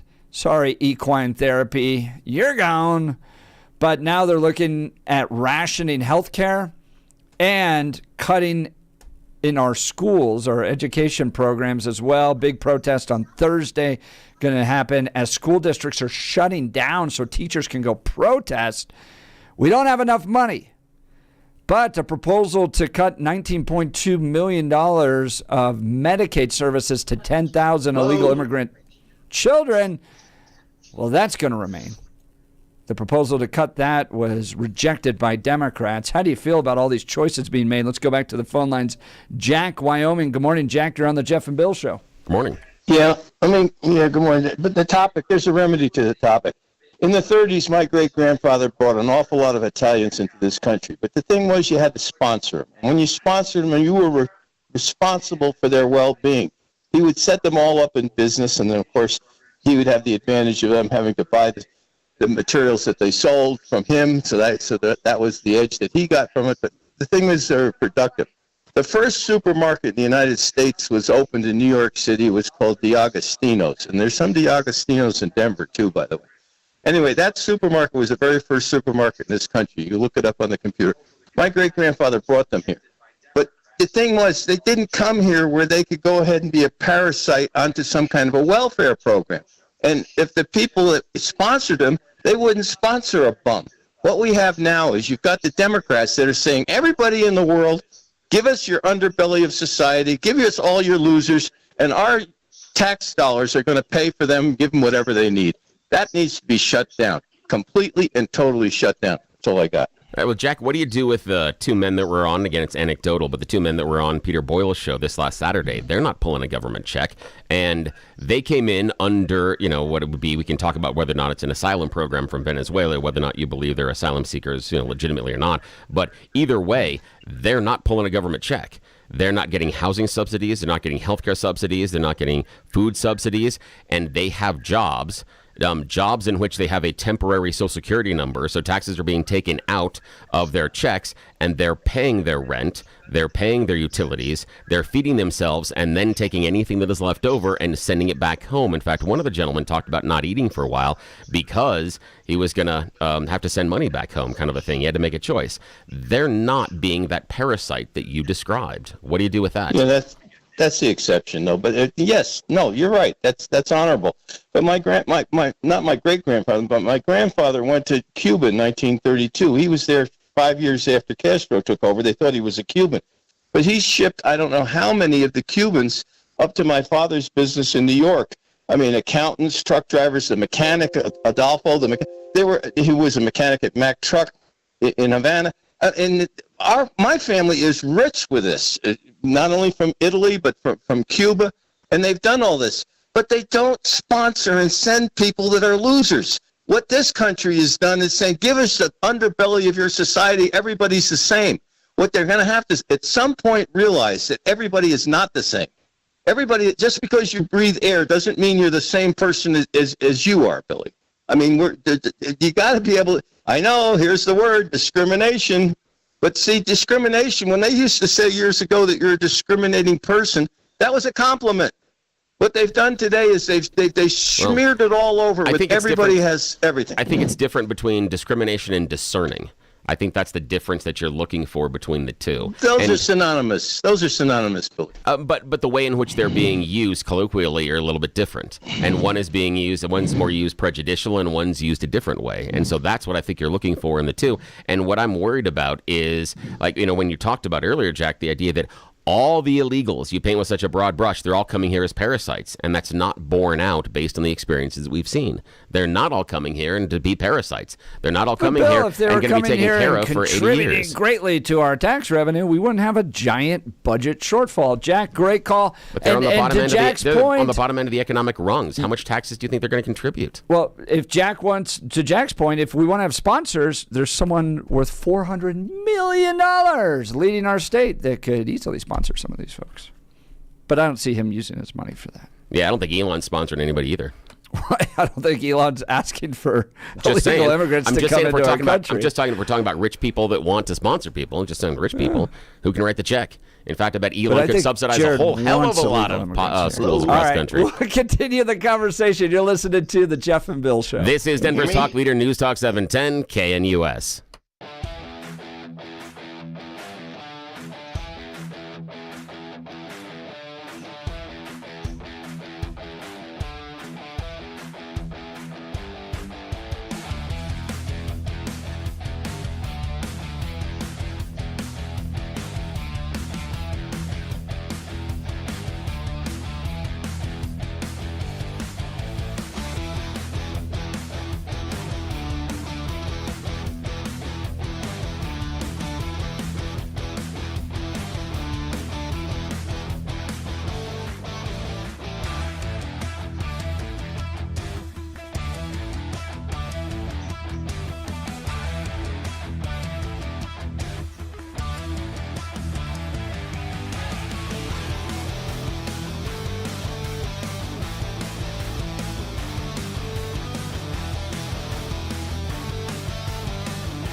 China's 5,000 years of wonder, or communism.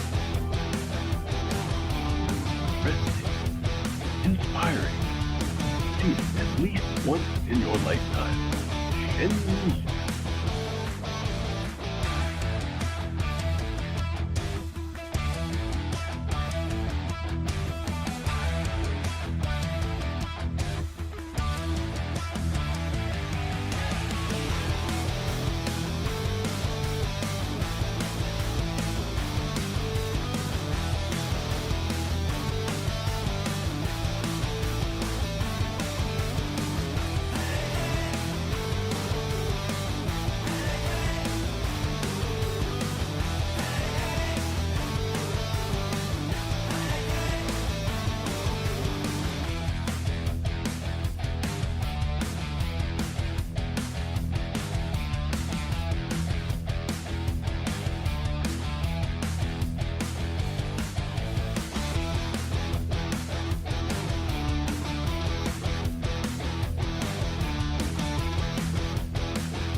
It is 8 a.m. in the Mile High City on this Tuesday, March 18th, 2025. Good morning, Denver, Colorado. You've tuned into the Jeff and Bill Show, News Talk 710 KNUS. I'm your co-host, Jeff Hunt, along with Bill Thorpe, bringing you the freshest insights and hottest takes from the right, left, and center. Congratulations.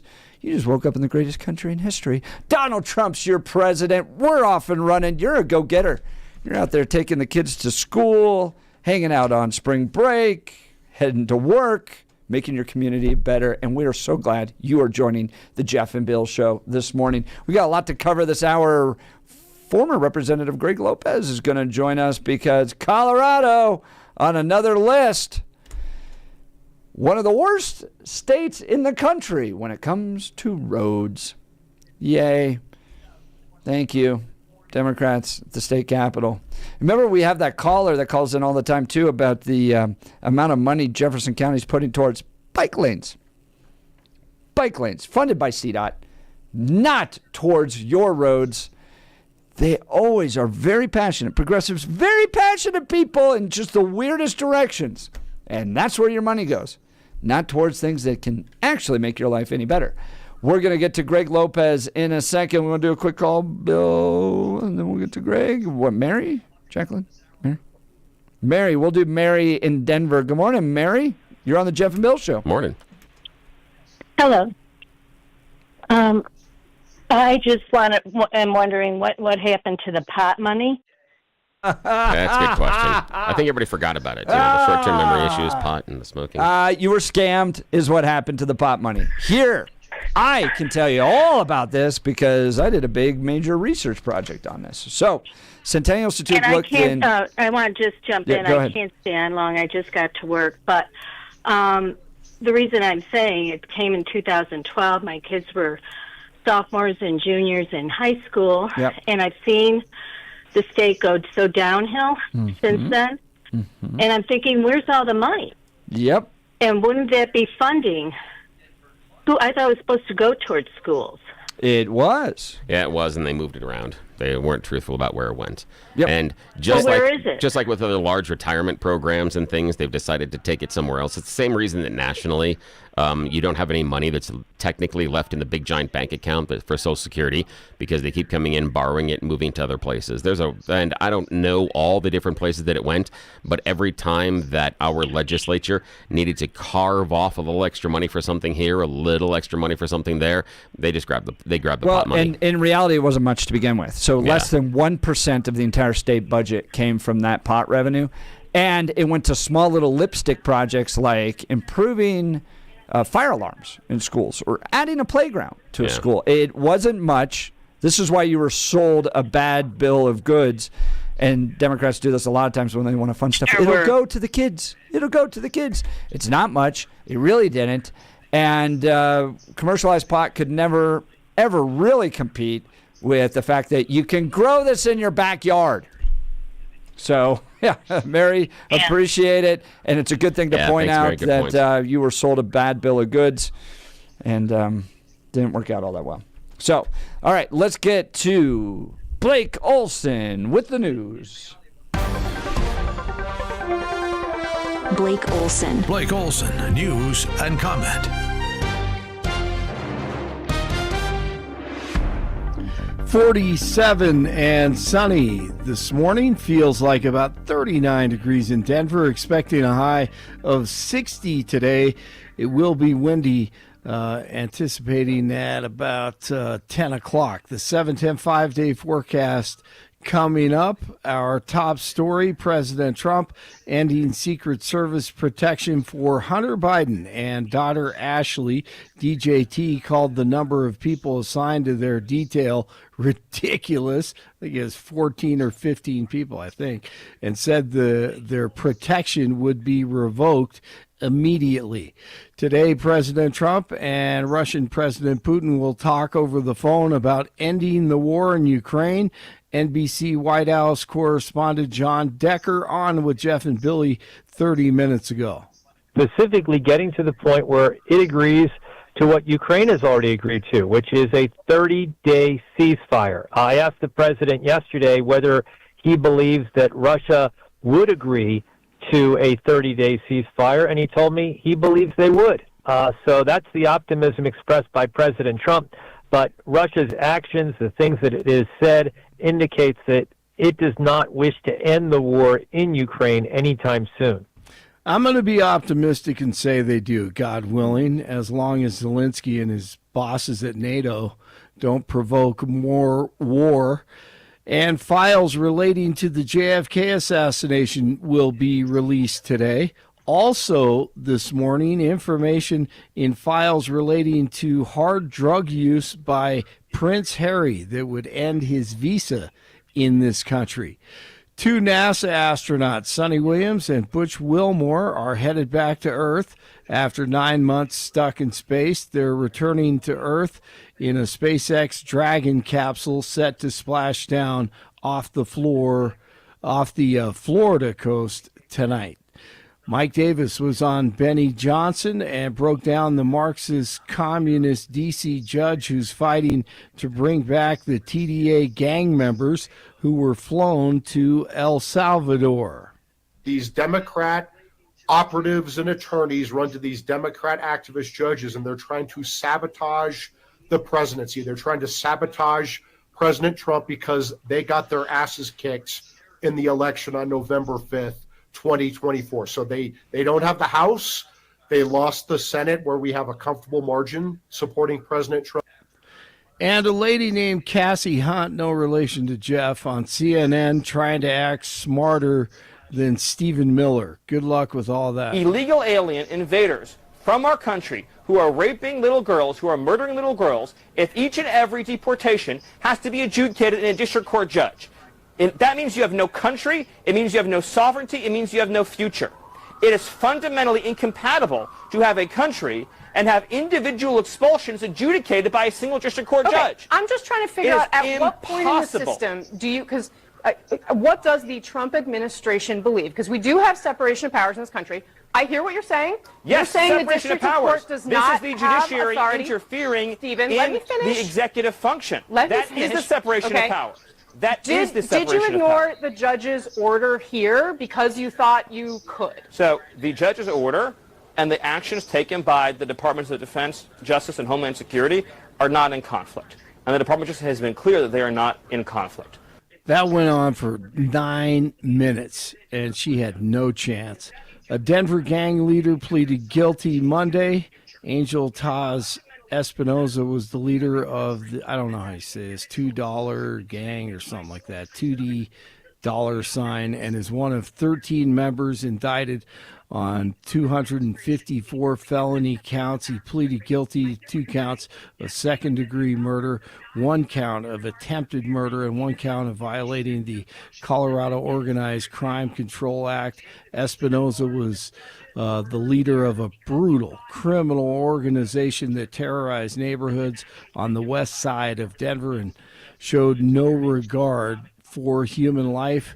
The group is allegedly responsible, the gang is, for targeting rival gangs while engaging in dozens of shootings that killed Paul Baca Sr., Christian Chirinos Salazar, and terrorized hundreds of other innocent victims. Espinoza's sentencing is May 22nd.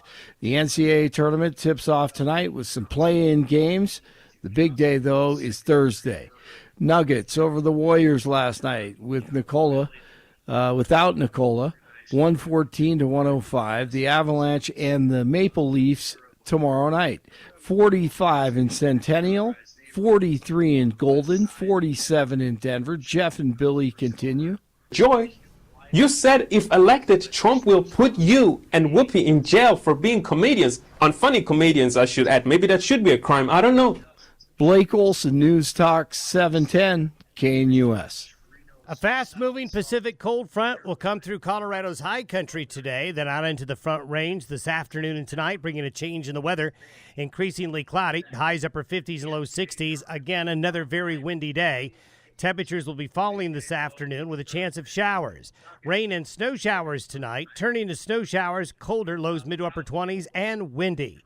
Cool tomorrow, windy, low to mid 40s, maybe a morning snow shower. 20s tomorrow night, warming back to the 50s Thursday and Friday. Meteorologist Don Day in the 710 KNUS Weather Center.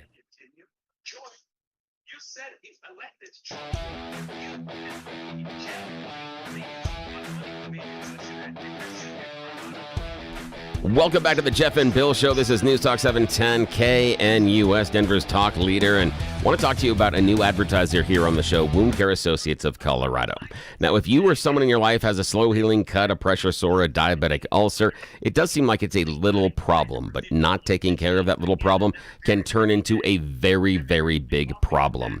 Jennifer Walker, who founded Wound Care Associates of Colorado, dealt with that in her own life. Her uncle had some comorbidities, some diabetes, neuropathy, and developed a small cut on one of his toes. Again, it's a small cut versus the other stuff he's dealing with, not a big deal, right? Wrong. Because he ignored that small cut on his toe, eventually became infected. By the time that he sought medical treatment, it was really bad. He had to get a partial foot amputation, but that wasn't it. That didn't clear up the problem, didn't fix the problem. The infection had already taken hold inside of his blood and tissue and also his organs. He passed away several days later due to a small cut on his toe.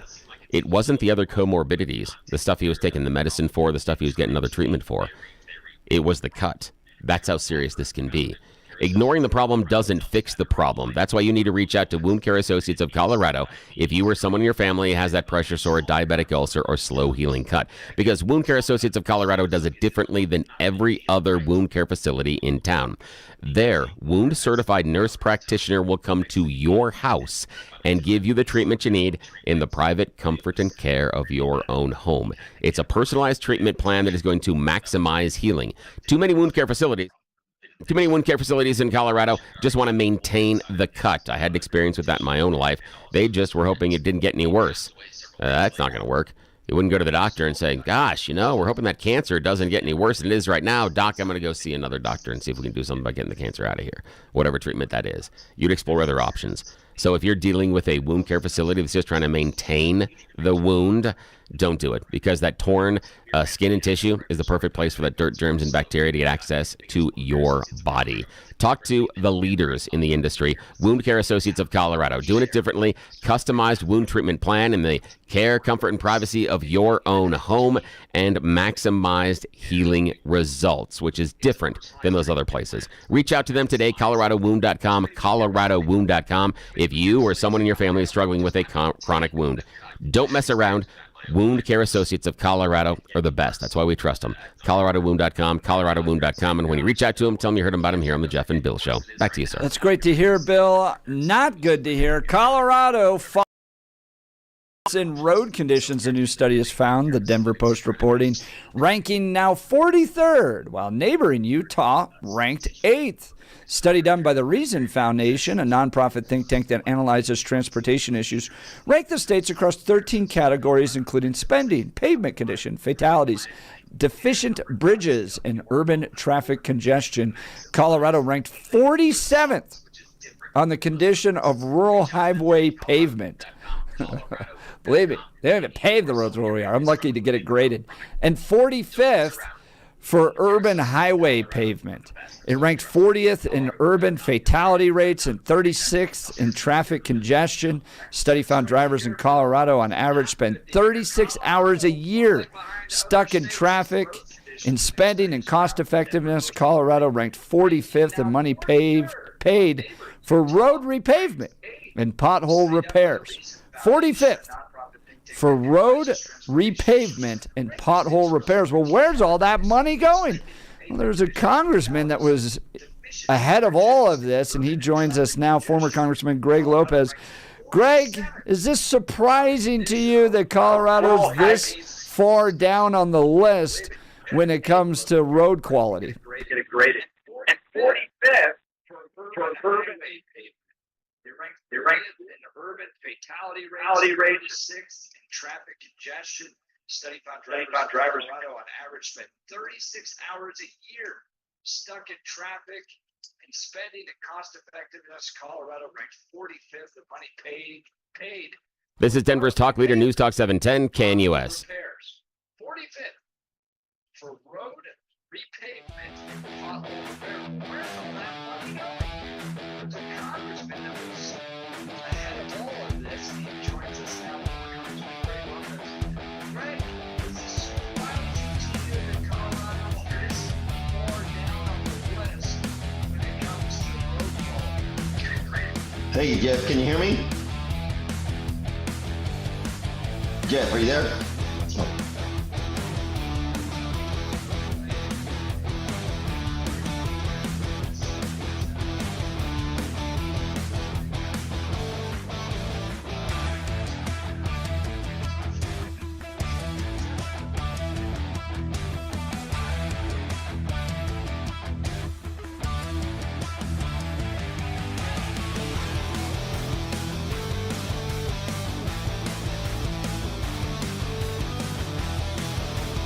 I can always just call in if it's better.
Yeah, thank you.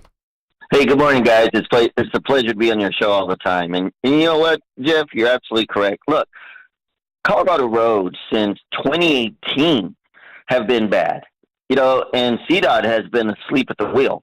When you look at these numbers, and I knew that this was happening, and that's why I sent a letter to the Secretary of the U.S. Department of Transportation, Pete Buttigieg, reminding him that, the fatalities that are happening in Colorado, that he needed to look into it, specifically because the federal government gets federal funding to CDOT, and yet we're losing lives because the inability of CDOT to manage correctly those funds and to maintain the roads. And this is just another example of what is happening here in Colorado, and I don't care who you ask. Every single Coloradan will tell you that the roads in Colorado suck. They're not good. They're not good at all, and they've been ignored for years. And people will tell you that as they cross over from Kansas into Colorado, it's like heavenly driving into just bumpy, and broken roads and roads that haven't been repaired and all these problems that you run into. And it's not that they don't have money, right, Greg Lopez? They just really want to put their money towards other things like bike lanes, right? Yeah. Look, you know what? Even the spokesman for CDOT, right, wants to tout that they are doing a diverse set of transportation needs. We know what that means. That means we're not looking at roads. We're looking at bike trails. We're looking at, different things that they consider transportation. It's not the roads that families drive every single day. And the congestion is unbelievable. But more importantly, Jeff, is, these roads are dangerous. They're dangerous. And that's why we're number 40th in urban fatality rates. And so for CDOT to ignore that the roads are dangerous, and this is what they're responsible for the safety of our highways, it's just unbelievable. And it's time for not only the people, but the governor to hold CDOT accountable as saying enough is enough. We're spending millions and millions of dollars. And we remember, they also added that 2 cents, 3 cents on every gallon of gas that's going to continue to go on to the transportation funding. And yet our roads are currently being destroyed. And so it's unacceptable. I think people are having enough, and CDOT is doing nothing but, the rope-a-dope, because they don't understand how they can actually, convince the public that they're doing the right thing. We're talking with former Congressman Greg Lopez. Now, Greg, is there anything that the Trump administration can do? We've got a great Secretary of Transportation now, Sean Duffy, versus what we had under the Biden administration with Pete Buttigieg. Can they pressure Colorado to go, guys, we're not going to allow you to use at least federal transportation dollars in your pipe dream to have everyone ride a bike? Yeah, look, Jeff, what they can do, right? The federal government, the Trump administration, can request from Congress to do a committee hearing. Bring the Committee of Transportation and Infrastructure to Colorado. The chair is Sam Graves, and so I was trying to bring a committee to Colorado to have this discussion and find out firsthand from the CDOT leaders and managers what is going on. They're engineers. Why are they not having stamps on the transportation design being signed off by the engineers? So there's a lot we can do from the federal side. I would encourage my former colleagues that are now here in Congress to fight to bring a congressional hearing to Colorado, and let's put this all on the table and let the residents of Colorado hear the excuses of CDOT. That is a great idea. I love that. You have Boebert, Crank, Hurd, Evans. You have a good contingency there that could raise this issue to another level and get the attention of the federal government on it. That's right. And that's really the role of Congress, right, is to make sure that they are the voice. They are the voice of Colorado. When it comes to these types of reports, when it deals with safety issues, fatalities, and all these other things, this is what the really being a public servant is all about. And that's what I started when I was there. I sent a letter in November. You referenced it. I sent it to Pete Buttigieg, the Secretary of Transportation at the time. So this can be done, and I hope that it will be done, because we got to shed more light on what is going on with the funding of CDOT, where they're spending the money, and why are they focusing on bike trails when they're allowing potholes to be done in major highways. That's just totally unacceptable. We're talking with Greg Lopez, former congressman from Congressional District 4. I've noticed this kind of worldview belief that comes from progressives, for instance, with Jared Polis and bike lanes and wanting to spend more money on bike lanes in Denver, okay? So one, it's rooted in the kind of climate hysteria, right? That driving your car is somehow going to kill off future generations. Meanwhile, a volcano spews, or even a wildfire, spews enough carbon into our atmosphere to cover hundreds of years of driving a car. So there's this, underlying it is this climate hysteria that somehow we need to stop driving cars in order to serve and save future generations. But then secondly, I've noticed they don't even live lives anywhere remotely like what I live, okay? We live out in the sticks. A lot of people live far away. And if your kids want to have any activities, you got to drive them around. I can't even take a bus. There's not even a bus stop within 25 miles of my house out in Elbert County. So we're not going to walk to a bus stop. We can't ride our bikes there.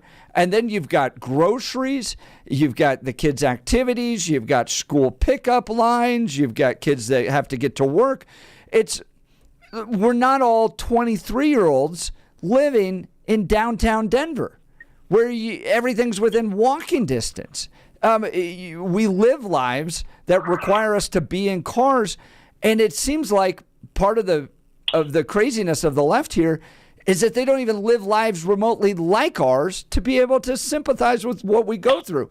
So expecting us to ride buses and ride bikes everywhere, especially in November, it would make the lifestyle that a lot of people live in Colorado totally unsustainable. You're absolutely right, Jeff. And look, they are not focusing on the quality of life of Coloradans. The quality of life that we hope to have here in our state. We're proud to be Coloradans, and we want to raise our families here. But when you get these types of reports where you're spending 36 hours a year in traffic, that means that you're not getting home to your family to help them with their homework. You're not getting home in time to be able to do dinner or just spend time with your family. And because you're stuck in traffic, now when you get home, you're all irritated because there's a lot of people that don't know how to drive on Colorado roads, and, whether it's the spring or in the winter, and you have to deal with these drivers that, believe that they own the entire highway system. I've seen them speed 100 miles an hour, around me when I'm driving downtown. So this is the things that CDOT needs to focus on their mission, and their mission is to make sure that vehicle traffic is safe as we travel across the state, that our supply chains, remember, everything gets delivered by truck. Our food, our materials, our TVs, everything we need gets delivered by trucks. And they're ignoring our traffic system, which basically means they are okay with the quality of life being deteriorated for every single resident of this state. And we need to hold them accountable. And that's why I would say, it's time to shed some light on what has CDOT been doing, not only this year, but for the last 8 years. What are you doing, and what do you plan to do in the future to make this better? We're talking with former Congressman Greg Lopez. He represented the eastern part of Colorado, which a lot of roads, and a lot of this report that's coming about the quality of roads in Colorado is about how poor rural roads are, which that's how, to your point, Greg, that's how your food gets there. That's how basically everything you need to your home is going to get there via these rural roads. I want to ask you about projects and why Democrats can't build things, okay? New York Times had a great article about how if Democrats want to win people back, they got to demonstrate that they can actually use government for good. That was from a New York Times perspective. I can tell you the underlying philosophy of that's flawed, but he was making the argument that, look, people don't want to live in San Francisco. People don't want to live in Denver. People don't want to live in Colorado anymore or California. They're leaving these states in part because it's really expensive to live in these states. So you're a lot of money's going out the door already. But we can't build anything. We can't build high-speed trains. I-70 in Floyd Hill, that project seems to be lasting forever. We can't finish out a DIA. That's now nearly twice as expensive and twice as long to improve what happened at DIA. RTD is a whole nother project, but we can't build things. And I was going back, someone raised a good question. Okay, when was the last time Republicans built anything? And I went back and looked at T-Rex. Do you remember T-Rex? Yep. T-Rex came in under budget and ahead of schedule. Our governor at the time, Bill Owens, a Republican, got it done. My question to you, former Congressman Greg Lopez, why can't Democrats finish anything, build anything in our states? Well, I think that's a great question, Jeff. And remember, T-Rex was not only the highway of I-25, but they also did light rail simultaneously. So they were doing two forms of transportation corridors right next to each other. The reason that Democrats struggle with these types of things is because, you know what? They don't want to finish these projects in time, because the more it delays, the more it takes, right? The more pressure the community feels, and they can tax them more. They have buddies that they're paying, and they're not putting any clause on any of their contracts that if they delay or they're over schedule, that there's penalties. So they love showing that, look, we're building, and they want to see that it's progress. But like you just said earlier, progress for 10 years to build a road, and yet it's still under construction? These are the questions that we should ask. But you know what? You have a lot of elitists that truly believe that they know what's in the best interest of our daily lives, how we should travel the roads, and that they want to force us off the roads and have us use bikes and other stuff. And that's not what America's about. The highway system was built to make sure that we had mobility, to make sure that we could get to where we needed to go, to our jobs, to our schools, to our colleges. And they're ignoring the number one thing that allows us the freedom to go wherever we want without fear of finding ourselves in a car accident that's going to cost our lives or our families' lives. We're talking with Greg Lopez, article coming out of the Denver Post. Colorado backslides to 43rd in national road condition rankings. Poor rural highway pavements, spending effectiveness, and traffic congestion have dragged the state down. All right, I got to be honest with you. Do you think this actually affects the electorate in Colorado? Like, we've seen these reports come out over and over and over again. You've raised concerns about this. Colorado's now facing a $1.2 billion budget shortfall. There's not a lot going well in Colorado. And I asked a Democrat strategist on this show a few months ago, do you guys ever sit in a room and go, guys, we got to change things. It's clearly not working. And then maybe actually go out there and try a different strategy? And he said, no, Jeff, things are going just fine. I mean, it's wild to me that you end up with these headlines over and over and over again about the problems we're facing. You have a mayor dragged before Congress because he spent $356 million on illegal immigrants in the city of Denver. They can't even pay basic services anymore. Do you think at this point things turn around in Colorado? Yes, I really do. Look, here's what the Democrats are hoping for, right? It's a short news cycle. They just want to cover it for 24 hours, maybe 36 hours, right? If it starts going to 72 hours, they start getting nervous. They start getting real nervous, because how can the public start focusing on one issue for so long? And so they try to distract us from the issues. What we must do, and what you're doing with your radio, you and Bill, you're making this an issue and reminding people that this has been an issue for over 8 years. This is an issue that just didn't happen last night. It's been going on for over 8 years. And so we just need to continue to remind the public that their quality of life, their daily activity is being impacted by the poor decisions of those that are in leadership. And this is what we have to do constantly until we get people to fully recognize that they can do something about it, that the people can do something about it. Because we know that the elected officials and the bureaucrats are doing nothing. They live in a positive illusion world, and it's time for us to wake them up and have them focus on what's in the best interest for every resident of this state.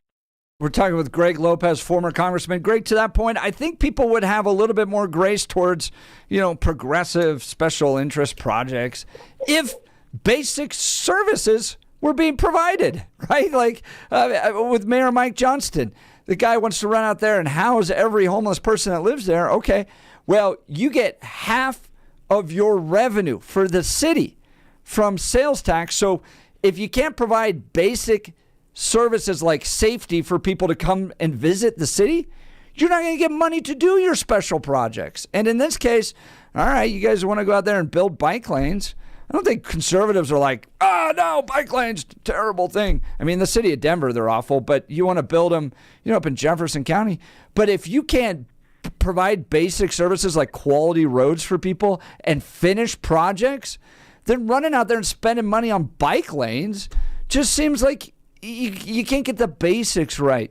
Congressman Greg Lopez, I'll give you the final word. Well, I could just say this, Jeff. Look, this is just a systemic problem that's happening in Colorado, and it continues to grow. Look, you start looking at all the different areas of the state: transportation, the budget, the health care, EPA, what they're doing to rural Colorado with the regulations. It is going amok.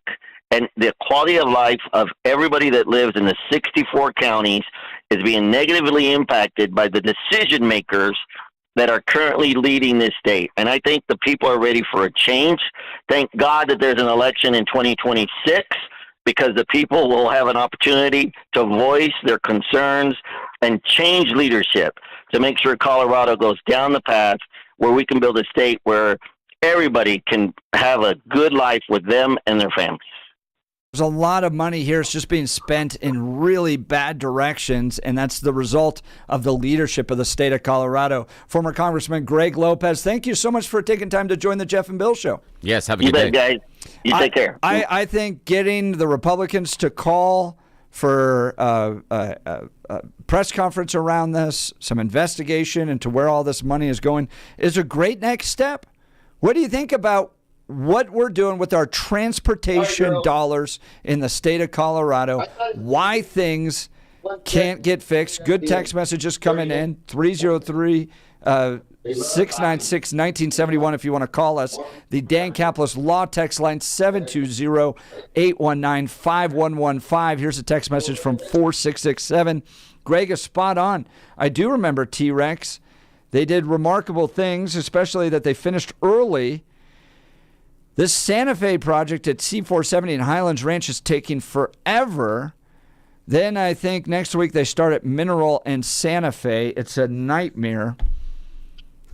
Just get the basics done right. And I'd like to see some elected officials focus in on that. You know who gets the basics done right? Mountain High Appliance. Discover incredible savings at the Mountain High Appliance Clearance Center in Denver.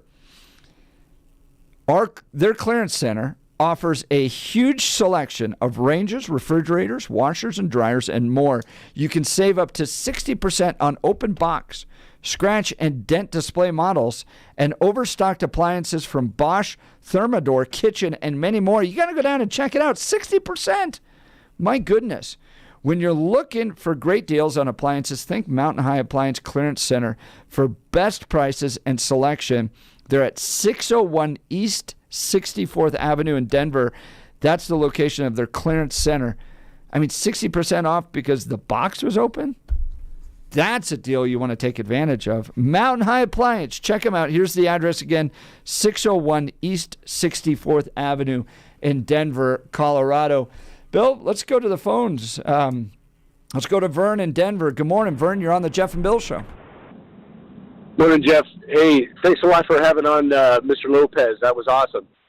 You know, when you're talking about the the problem with them wanting to add bike lanes, that is a huge problem, and that's one in my neighborhood that I and my neighbors have been fighting, and they keep on wanting to put it in there, and so far we've been able to keep them at bay.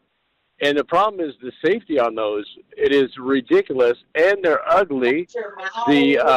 If you go to like Colorado and Yale, they have all these white pillars up, and it causes so much congestion, I believe, in front of there's a park over there, and if there's an issue with a car breakdown, you cannot get through because they only make it one lane each way, or you can't even go around it, because you have all these it's so terrible confusing. white pillars up. It's just confusing. Yeah. You drive downtown, you're like, so is this parking? Is it a bike lane? Can I park here? Which direction? And then it squeezes. I mean, you can see the intent that they want you to ride a bike, and they're almost at this point trying to force you to do so. But look, we're not Amsterdam. I mean, they all think that we're going to be this European city. One, with crime, nobody wants to go down there. But two, density. We just don't have the same amount of people to where people can ride bikes, and you have that culture, but somehow they want to shoehorn us into it.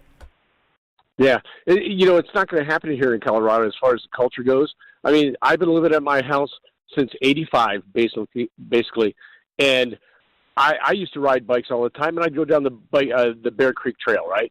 So we don't need all these other places because I hardly ever see anybody riding their bikes in my neighborhood at all.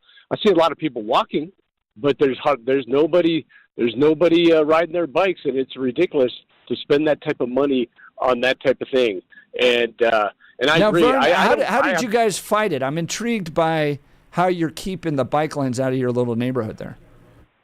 We had one of my neighbors started a petition. We petitioned against that, and then we also brought it up to the city council or Kevin Flynn. We brought it up. We've had a couple meetings with them, and last one was back in June. At least we've been able to keep them at bay so far. So I'm hopeful that we can go ahead and just continue to keep them at bay and say, hey, we really don't need it down our street. We have the thing is that, they already have them on Yale right in front of Gus Elementary School, which really kind of congests things. And in our street, there's a lot of vehicles that go because of the elementary school dropping off kids. We don't need the congestion there because it's already tough enough with the families dropping off their kids, down the street at the school. So, Vern, you bring up a great point, and you've showcased that you can kind of keep some of that stuff at bay. That's encouraging. Vern, thanks so much for the call. Phone lines are open. Colorado backsliding to 43rd in national road conditions ranking. When it comes to rural roads, we're at 47. And if you think this is a weather issue, think again, Utah performing at number 8 in the country. I think it's just commitment. And it's not even a money issue. They have plenty of money. They're just putting it into pushing a worldview like ride your bike everywhere. And then I raises questions for me why they can't finish these projects. Why does it take so long for these road projects when in the past, under a Republican governor, they got T-Rex done ahead of time and under budget. So proves to me it can be done. Phone lines open, 303-696-1971. Jeff, before we step text aside, us just on the text. real quickly, Good. had a caller, wanted to interrupt just for a second, had a caller that wanted to notify everybody that according to his information, Senate bill, or the bill 25003, the gun bill, that we've been talking to Ines Escalante and everybody else about, the House Appropriations Committee has moved their schedule. They're actually going to be doing a form of a hearing and a vote today on it and then revisiting on Friday. Interesting. Yeah, so it's moved up. Normally they only do that on Fridays, and the information that I got from caller off the air is they're moving that up to today. And his idea was the reason they're moving it to today is because they have the votes to move it forward and not a committee. That's his idea. So we'll see what happens. I think this thing is going to end up on the governor's desk, and it's going to be up to him, and more importantly, up to you to contact Jared Polis and tell him to vote no on Senate Bill 3. Just want to take that aside for a second. Thank you. Appreciate that. Yeah, you bet. I appreciate we have a caller giving us an update on that. That's great. All right, we'll continue. You're listening to The Jeff and Bill Show. This is Denver's Talk Leader News Talk 710 KNUS.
Welcome back to the Jeff and Bill Show. Colorado backsliding to 43rd in the nation with regards to road condition rankings. 47 when it comes to rural highway pavement. Somebody texted in, well, what state roads are worse?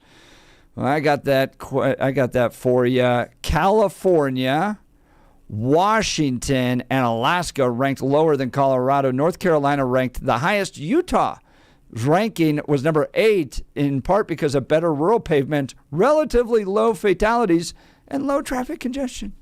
Who was it? Oh, gosh, who's the rapper Post Malone that moved to Utah? Because he just really liked the people? Is that right, Bill? Yeah, that's him. Yeah.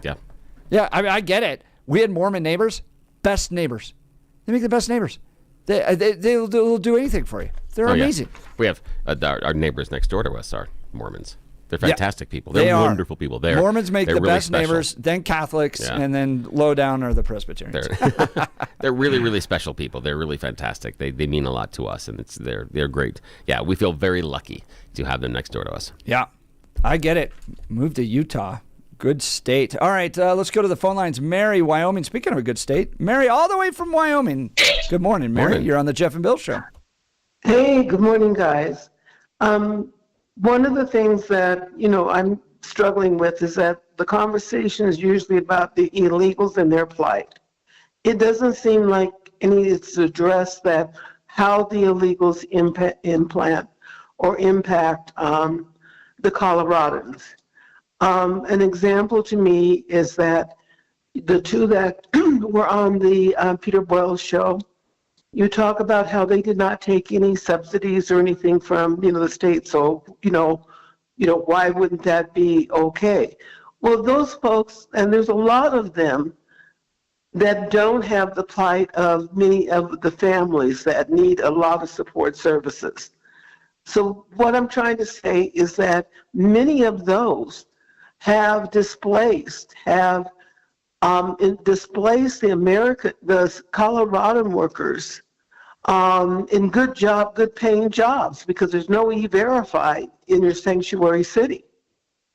A good example is like when I had my food truck. I remember two of my main stops were construction sites, the housing, that was north of Thornton. Those were the ones that I served either their break or their lunches. And they were full of plumbers, electricians, drywallers, painters, the trades. And then slowly over the time, the illegals were the ones that were doing at the beginning of a construction site when they were digging the dirt and putting, on that. They didn't impact the trades. Later on, they would be the plumbers, the electricians, the welders, etc. And you had just two major ones, like you had the superintendent running the site, and the assistant superintendent was bilingual. He was running the illegals. And so what happened to all those jobs for the trades? The illegals have been working them. Mary, it's a great reminder that there are these impacts on our community with illegal immigration here, and it is affecting our budget in the state as it relates to healthcare, education, and jobs. Sure appreciate the call, Mary. Thanks so much. We'll continue. You're listening to the Jeff and Bill Show. Bet those illegals aren't getting a minimum wage. This is 710 KNUS.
It is 9 a.m. in the Mile High City on this Tuesday, March 18th, 2025. Good morning, Denver, Colorado. You've tuned into the Jeff and Bill Show, News Talk 710 KNUS. I'm your co-host, Jeff Hunt, along with Bill Thorpe, bringing you the freshest insights and hottest takes from the right, left, and center. Congratulations. You're just waking up in the greatest country in history. Let's get after it. We got a whole hour planned for you of engaging conversations, critical analysis, but most importantly, and unlike other shows out there, we want your phone calls, texts on this program about the issues we're talking about, because this is not a monologue. It's not even a debate between Bill and I. It's a conversation that includes you. Phone lines are open, 303-696-1971, or text us on the Dan Caplis Law Text line at 720-819-5115. Coming up after news and comment with Blake Olson, Trump taking away a service from Hunter and Ashley Biden. Is it Hunter's escort service? Nope. It's his secret service. And when I tell you the number of people that the American taxpayer is paying to protect Hunter Biden, you'll go, yep, it needs to go. It needs to go. He doesn't need that many people. We'll get into that and more. But now it's time for Blake Olson. Blake Olson. Blake Olson, news and comment. 52 and sunny in Denver Tuesday morning. Good morning. Expecting a high of 60 today. The 7-10 5-day forecast is coming up. Our top story, we all know the roads in Colorado suck, and former Congressman Greg Lopez on with the fellas last hour. He's been pushing this issue for months and knows it all has to do with CDOT and not using funds wisely. Says the governor needs to get on it because the rubber has met the road. You know, these roads are dangerous. They're dangerous. And that's why we're number 40th in urban fatality rates. And so for CDOT to ignore that the roads are dangerous, and this is what they're responsible for the safety of our highways, it's just unbelievable. You know, and it's time for not only the people, but the governor to hold CDOT accountable and saying enough is enough. We're spending millions and millions of dollars, and yet our roads are currently being destroyed. And so it's unacceptable. It is unacceptable. And the DJT administration has until noon today to submit information about the deportation flight to El Salvador over the weekend to that federal communist judge Bozo. The White House said that 47 did not refuse to comply because they were no longer in U.S. territory and over international waters. Mike Davis. I know this for a fact that the D.C. District Court judges, I have this inside knowledge that they are bragging about which one of these Democrat judges are going to go after President Trump and issue a TRO first, right? Mm-hmm. It's a competition among these Democrat district court judges. And if this continues to happen, if they continue to sabotage the presidency, particularly on foreign aid, particularly as commander-in-chief, the federal judiciary is going to lose its legitimacy. And what does he hope Trump does? But I hope President Trump said F you to Judge Bozo, the clown judge in D.C., because this judge, what he was trying to order is the most dangerous thing imaginable. Sure is. DJT with the official message out on the CPB app, self-deport. It's a lot easier. People in our country illegally can self-deport the easy way, or they can get deported the hard way, and that's not pleasant. The Biden administration exploited the CBP-1 app to allow more than 1 million aliens to illegally enter the United States. Now my administration is launching the CBP Home app to give people in our country illegally an easy way to leave now and self-deport voluntarily. Love it. What a great idea. J.D. Vance discussing immigration and the failure of globalization in our country. And so I'd ask my friends, both on the tech optimist side and on the populist side, not to see the failure of the logic of globalization as a failure of innovation.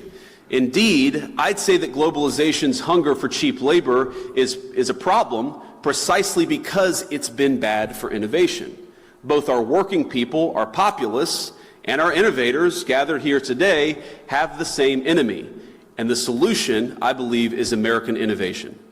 President Trump scheduled to talk with Russian President Putin today about ending the war in Ukraine. NBC News White House correspondent John Decker on this morning with Jeff and Billy. Specifically getting to the point where it agrees to what Ukraine has already agreed to, which is a 30-day ceasefire. I asked the president yesterday whether he believes that Russia would agree to a 30-day ceasefire, and he told me he believes they would.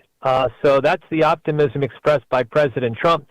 But Russia's actions, the things that it has said, indicates that it does not wish to end the war in Ukraine anytime soon. Files related to former President John F. Kennedy, his assassination, are expected to be released today. President Trump said around 80,000 pages will be released. There are no health updates yet on actor Tracy Morgan after he had to leave his courtside seat at Monday's Knicks Heat game.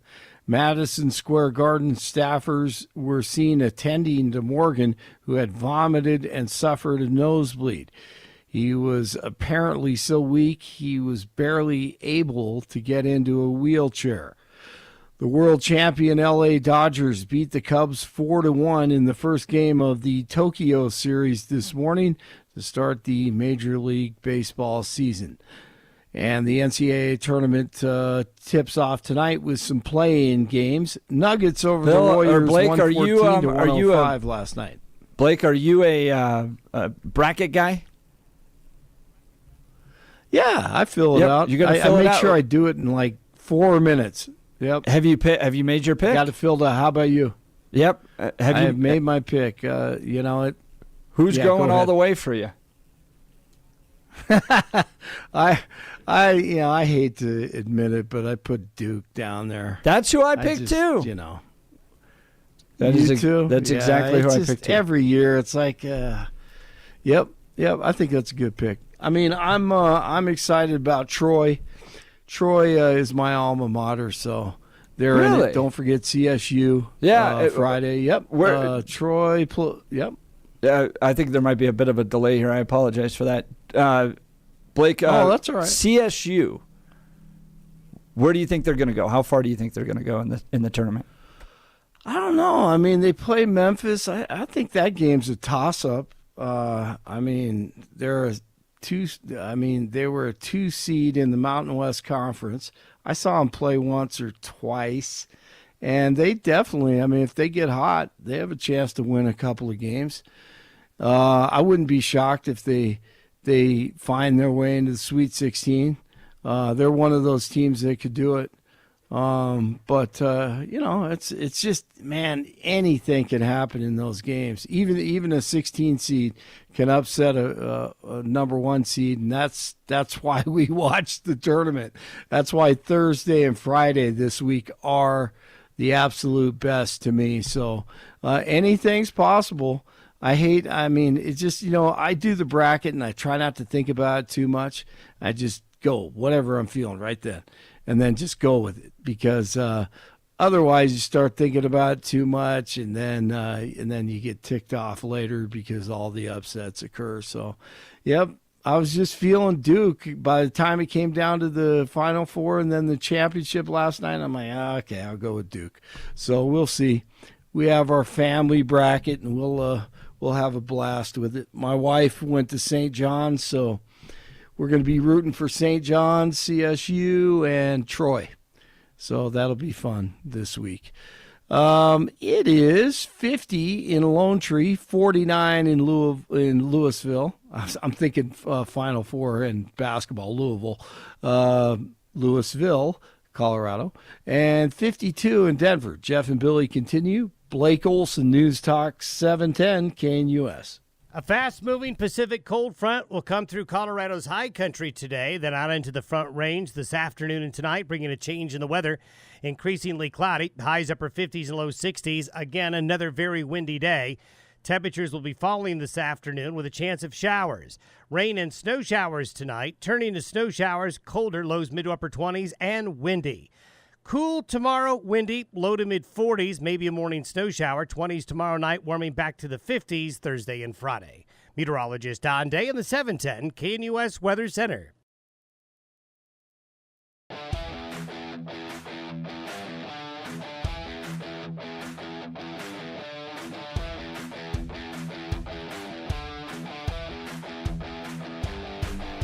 Want to tell you about my friends over at Advanced Hair Restoration. Let's talk about your hair. If you're losing it and desire to have it back, then Advanced Hair Restoration has the easiest guaranteed solution. Their simple one-day treatment offers life-changing results. I've seen it, guys, with my own eyes, and it's not magic, but it seems like it.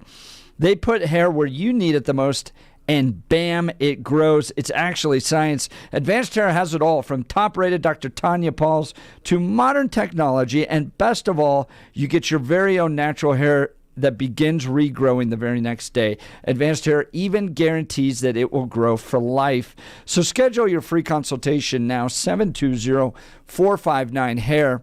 That's 720-459-HAIR. If you qualify, you get $250 off and 250 free hair grafts. Advanced Hair is the winner of Westward's Best of Denver and has changed the lives of tens of thousands of people. So don't wait. Check out the before and afters online for yourself. 720-459-HAIR or advancedhair.com. That's advancedhair.com. Billy, we want to go to Juan and Greeley. Yeah, let's talk to Juan. All right. Good morning, Juan. You're on the Jeff and Bill show. Yes. I got something to discuss about roads in Greeley. Yeah, they are bad. But my own worry is I've been here, building here 1985. And then we used to have dirt roads, and we got a paved road, and then they made a 49 over there close by Baker Road, and now the trucks, they get that only here, the trucks and oil trucks and the speeders, and they all are speed. We don't have no, I pay as a single family residential property taxes. And I am here, actually, it's 54, there have a road, it's got a speed limit, but we don't have any in 1 mile here where we live, few houses in here, and that from 34 to 54, just about 1 mile, and it goes through the Emmons. Those they do have a speed limit, so they don't even respect it. But in 34, it's terrible. But we need, like as a residential, I asked them 15 years ago, to put some, and I always repeating it every year or every other year, and they ignore me. They ignore me all the time. Why do you do that? Juan, I appreciate you giving us some insight, even up there in Greeley, that the roads are not well, and you've been waiting 15 years. He's been trying to bring. It's a good example of them just ignoring the problem because, Now, Juan, would you be willing to pay more taxes for better roads? We'll pay taxes, with the same. This says if there is no speed limit, it's 55. But it's no 55 or no none. It is that's we gotta sometimes take care of my grandson and grandson. Had to watch it, and even when we get in and out, because they do soon, and I ask him to put them 35 speed limit. Yeah. So it's but normal for, because we get a lot of trucks. We get a name it. Juan has had enough of this, of the speeding, of the lack of the building of the roads. Look, progressives. Yeah, and then sometimes the kids, they come out that every once in a while, motorcycles, and they play around and skid around, and police, they can't even control the 34, so it's all the way to Loveland to, Fort Morgan. Juan, I appreciate you giving us some insight from right where you live on that, and I think that's a common sentiment felt by many people here in Colorado. Another common sentiment we all have is that we don't trust the media at all. And Bill, I bring this up because I had a chance to interview this congresswoman when we were in Washington, D.C. about 2 weeks ago. Anna Paulina Luna. Oh, yes. Did you hear about this? No, what? I have not. The Daily Beast with this headline. Brace yourself. This is the scandal of the year. Donald Trump reportedly offered a female congresswoman his bed as long as she kept it secret from his wife. That's funny. So that was the headline. Now, Anna Paulina Luna responding this way, and I take this a little personally because my wife struggled with the exact same issue that Anna Paulina Luna struggled with. Men offering her beds? Nope. Different one, a medical issue. There we go. I seldom respond to nasty headlines because I don't like giving trash credibility, she writes on X. However, being that there is allegedly a book coming out with me named and attacking the President of the United States, his marriage, our First Lady, and frankly implying something distasteful about me, I am responding. I was very pregnant and at the time experiencing preeclampsia symptoms. Now, my wife, Nicole, had preeclampsia with our oldest, Taylor, who was born at 27 weeks, weighing 1 pound, 9 ounces, I think. And it is a horrible thing that a woman goes through. I mean, they don't really know what causes it other than being pregnant causes it. Yeah. But it results in your body starting to shut down certain vital organs just kind of randomly. Yeah. And my wife's kidneys shut down. So she displaced water. She was exhausted. We ended up having to take her to the emergency room. She had an emergency C-section. Terrible. So Anna Paulina Luna is suffering from preeclampsia symptoms, but not diagnosed. As soon as Donald Trump boarded the plane, being the gentleman and good person that he is, said, if I did not feel well, I could use the back room. He said this in a respectful way and in front of my husband, of which we thanked him. He also assured me that they had a medical team on board in case anything happened, and they were aware of how pregnant I was. This was the most compassionate thing that could have been done for me at the time. I find it disgusting that the author fails to recognize that. A few weeks later, I was induced because I did have preeclampsia. The author of this book never reached out to me for comment, which means that the book is likely going to be a hit piece.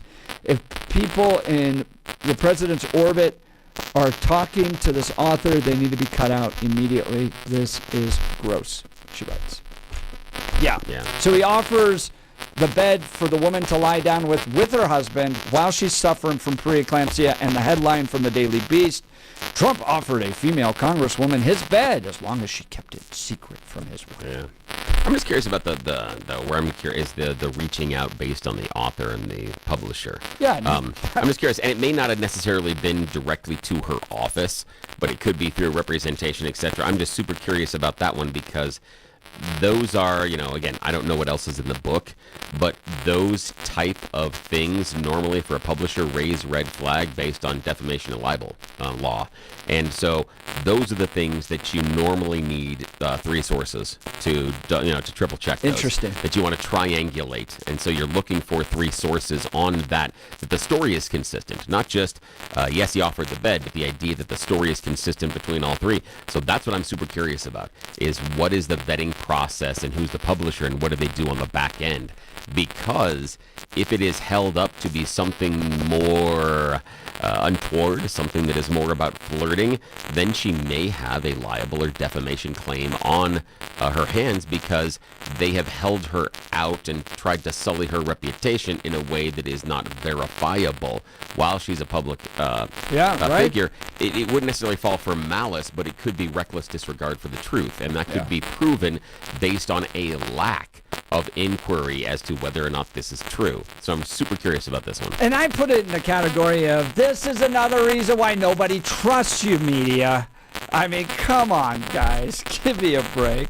You know who you can trust? Mitch Flory and the Art of Granite. Are you ready to transform your kitchen or bathroom into a stunning masterpiece? Look no further than the Art of Granite for your premier destination for exquisite granite, marble, or quartz countertops.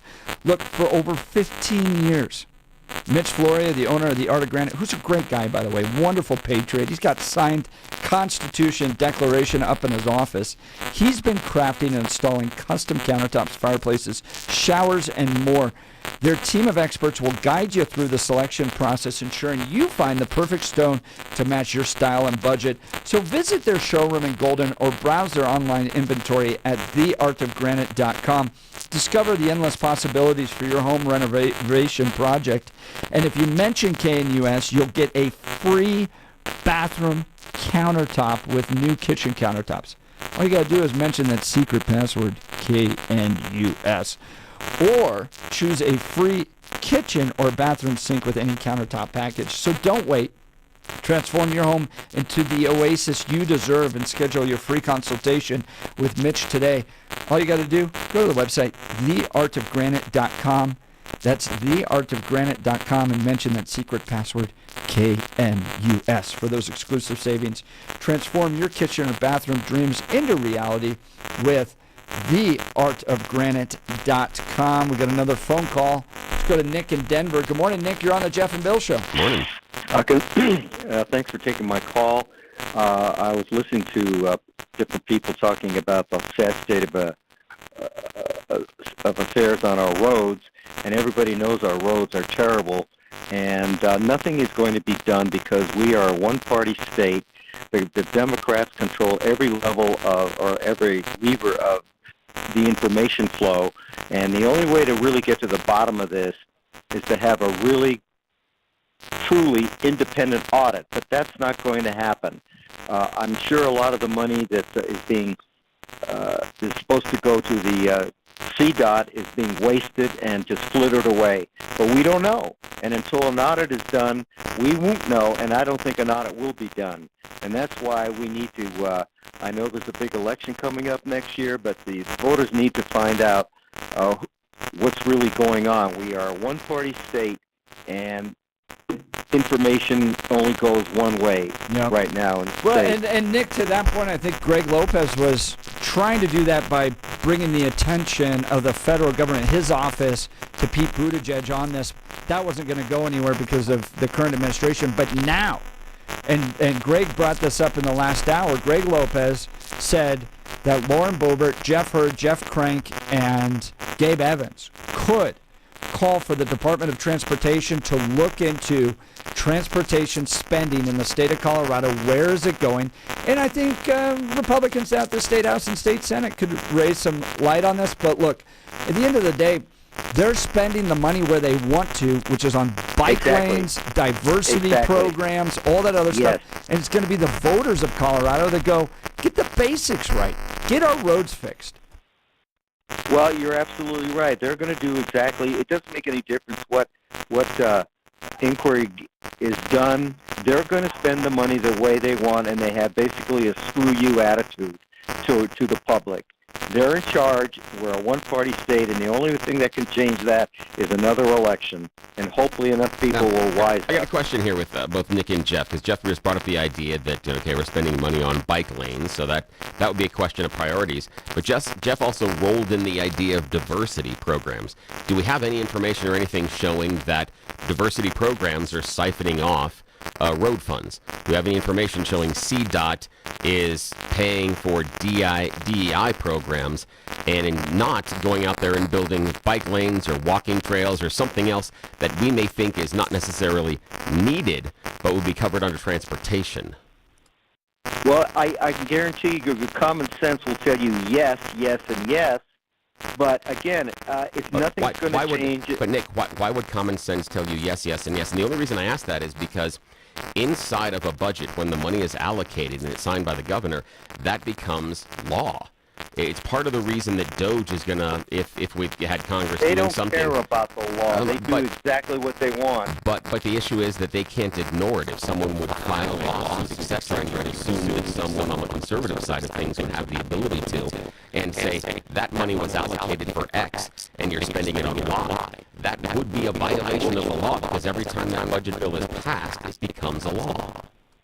Well, let me try to answer the question is, don't we know where the money is going? Well, you could look at the total amount of money that the taxpayers are spending on CDOT and see the results and compare it to states that are well run. And then that will tell you alone, the figures will tell you that something is not right. Things are not adding up. I can agree that they could be spending the money inefficiently, but they could be spending the money in places where it doesn't make sense. And the example we have is a frequent caller that talks about the amount of money allocated for a bike lane, and they could create a whole bunch of wonderful road improvements with the same amount of money that's been invested in a bike lane that they can't finish building. So the inefficiency and the inability to build it, I can agree with. The assumption that I push back on is that they're taking it out of our roads and they're doing something else with it, like supporting all the transgender school children that are going to get, hormone therapy, or the idea that it's diversity, so we can have a whole bunch of unqualified minorities take jobs. That's where I push back, is because I think that's an assumption based on politics. How about the money spent on the Office of Environmental Justice and Equity within CDOT?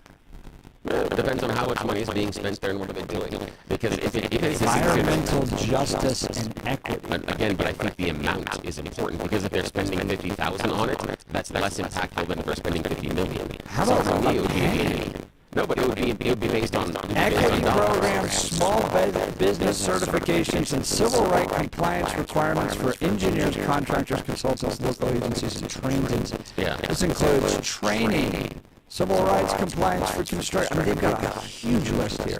Civil rights compliance for professional services.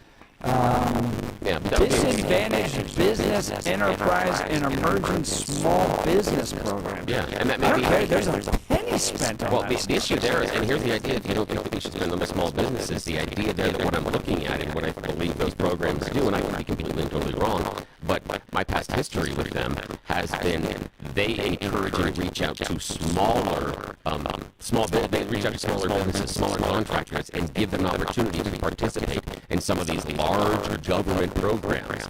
The idea being that rather than going with some of the monolith, enormous contractors, maybe there is some cheddar that you can throw to a smaller group that could actually help build this stuff. So you're helping these small businesses grow. So you're not just taking the largest player. The idea being that if you wanted to go out there and distribute your product, Walmart.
Republicans guarding these people is going to shock you. You're not going to want to miss it. You're listening to The Jeff and Bill Show. This is Denver's talk leader, News Talk 710 KNUS.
Welcome back to the Jeff and Bill Show. The New York Post reporting Trump stripping Hunter and Ashley Biden of Secret Service protection effectively immediately.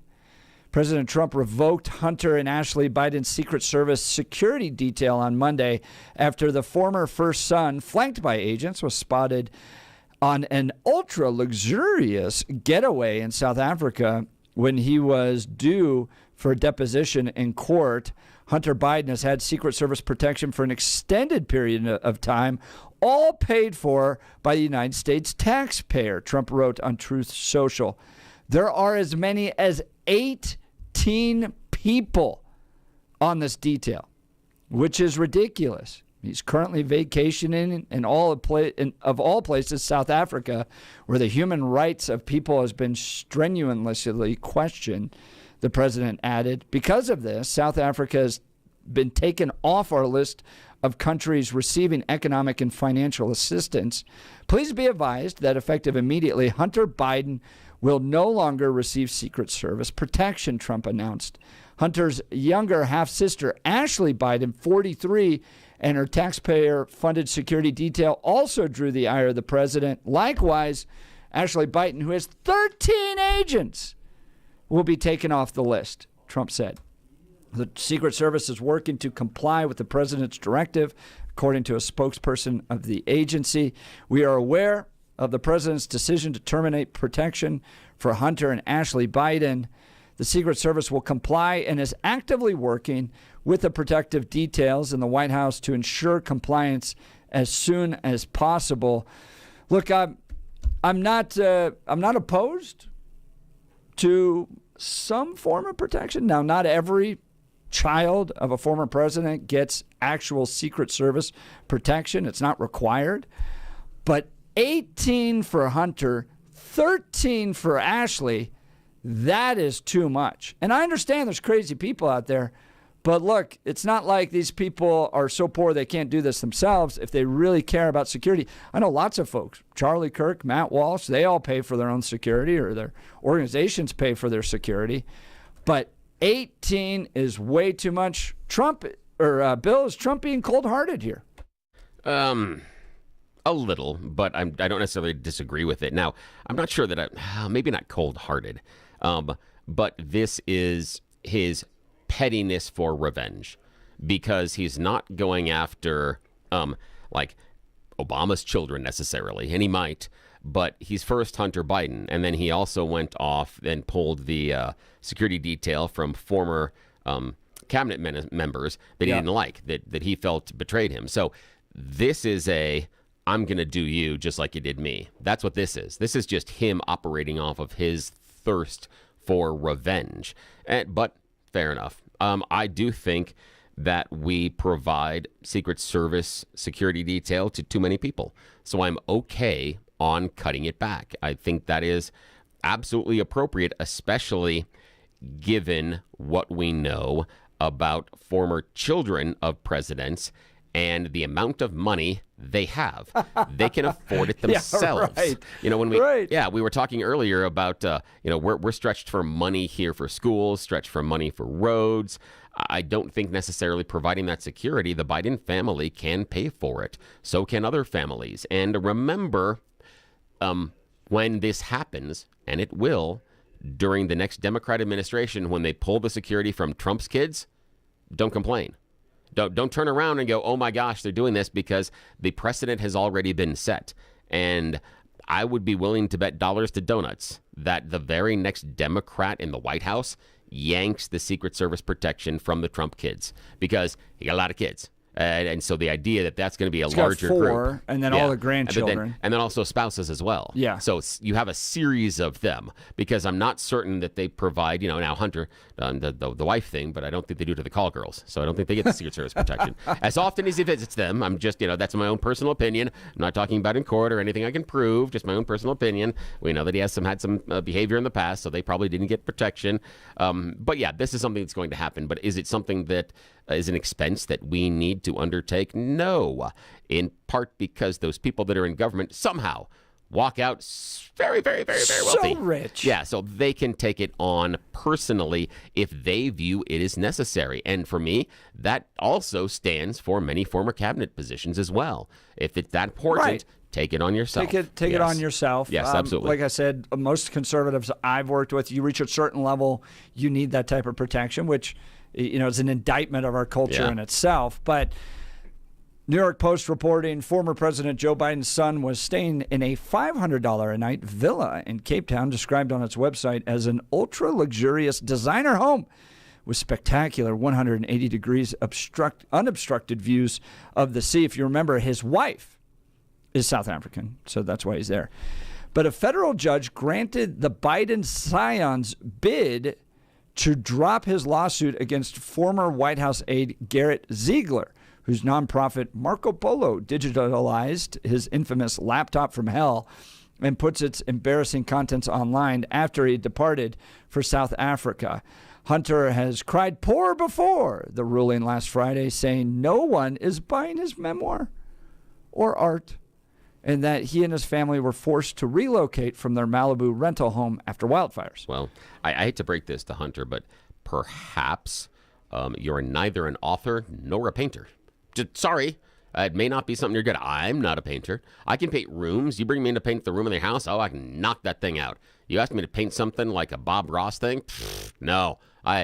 You're going to ask what sort of mental disability and some sort of a twisted sense of humor do the person that painted this have? Because no, you're not going to think that anybody with any sort of operating thumbs was able to paint what I could on a canvas. No, I'm awful at it.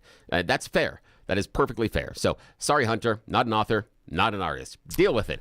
Lots of us discover there's some people that are listening to this audience that thought they were going to grow up to be the shortstop for the New York Yankees. Life's tough all around sometimes, but when you can afford an exclusive getaway in South Africa that the majority of our audience could never even hope to afford, you can cover your own security. You can. So just do it. Now, here's two questions. Okay, one from a text message, one from the article. Others are saying Trump needs to strip the Secret Service protection of Joe Biden, who is collecting 3 federal pensions.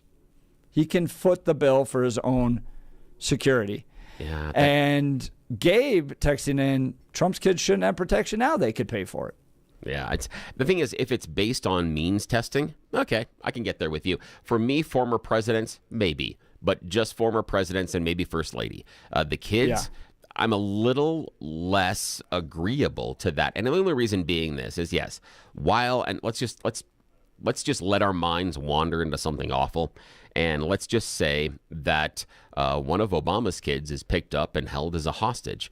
Okay, yes, Secret Service could have prevented that, but what's the leverage at that point? Because while Obama's in office, just those money. kids, it's like anybody else that's exactly. rich. So it'd be money. And so that's basically it. And if it is just money, because there's no real political leverage at that point, then I don't think that the money being spent necessarily needs to come from American taxpayers. Holding a former president, there may be some leverage there. So that's why I'm at least agreeable now for some Secret Service protection. However, I like what Gabe said as far as money and the cost. I don't see why we couldn't go 50-50. Based on the amount of money that former presidents, why not? Why not go 50-50? Look at you. You're reading the art of the deal, aren't you? As my kids say, sometimes I'm cheap. Yes. So Donald Trump cutting the Secret Service protection of Hunter and Ashley Biden. The other factor there, just the sheer amount, 18. Yeah. 18. I would feel good with one. If I had one bodyguard, that would be amazing. But I don't even need one. My guess is the 18 is split into like 2 teams because they're probably not on, because they're on 40. You figure 24 hours a day is the idea, so you're probably splitting. Now here's the question. Yeah, but even then, if you had to protect it, let's go back to who's still alive. Oh, geez, yeah. Who's still Clinton? Yeah. Bush? Yeah, Clinton, Bush, both Clinton, both Bushes, Obama. Yeah, Trump, Biden. Trump, Biden. Okay, you got your pick. Who are you hanging out with? Who do you want to protect? Ooh, that's a tough one. That's a tough one for me, honestly. And this is going to hurt a lot of people's feelings here on the show. But honestly, it'd be Obama, because he's the one that I think would be the most fun when the guard falls down and Yeah. you're hanging out. Obviously, it wouldn't be the Trump thing because he's president right now, so I would take that off the table. But he would be fun at post-term. He'd be a lot of fun. Yeah. But of the possible ones, Bush, the other I think, just kind of paints. yeah. And the idea is, okay, Bush Jr. might be a lot of fun because I think that he is open to suggestions. Like, you might be able to say, hey, wouldn't it be fun to go skydiving? Or, hey, next week we should go to Disneyland. And then he may in 2 hours go, you know what I want to do next week? Go to Disneyland. So I think that could be help there. I think there could be things you could get out of it just in case. But that would be more selfish. That'd be more selfish on my end. Jason in Denver. Hunter definitely needs protection, or at least to use protection, just not paid for by the Nicely U.S. done. taxpayer. Nicely done. Good one, Jason. All right, you're listening to The Jeff and Bill Show. Oh, boy, do we need protection. This is Denver's talk leader, News Talk 710 KNUS. Fight Secret Service protection, you're pointing me out.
Welcome back to the Jeff and Bill Show. Eric Manning saying, we finally got it out of you, Bill. We know who you voted for. It was Barack Obama, and I set that up as a trick.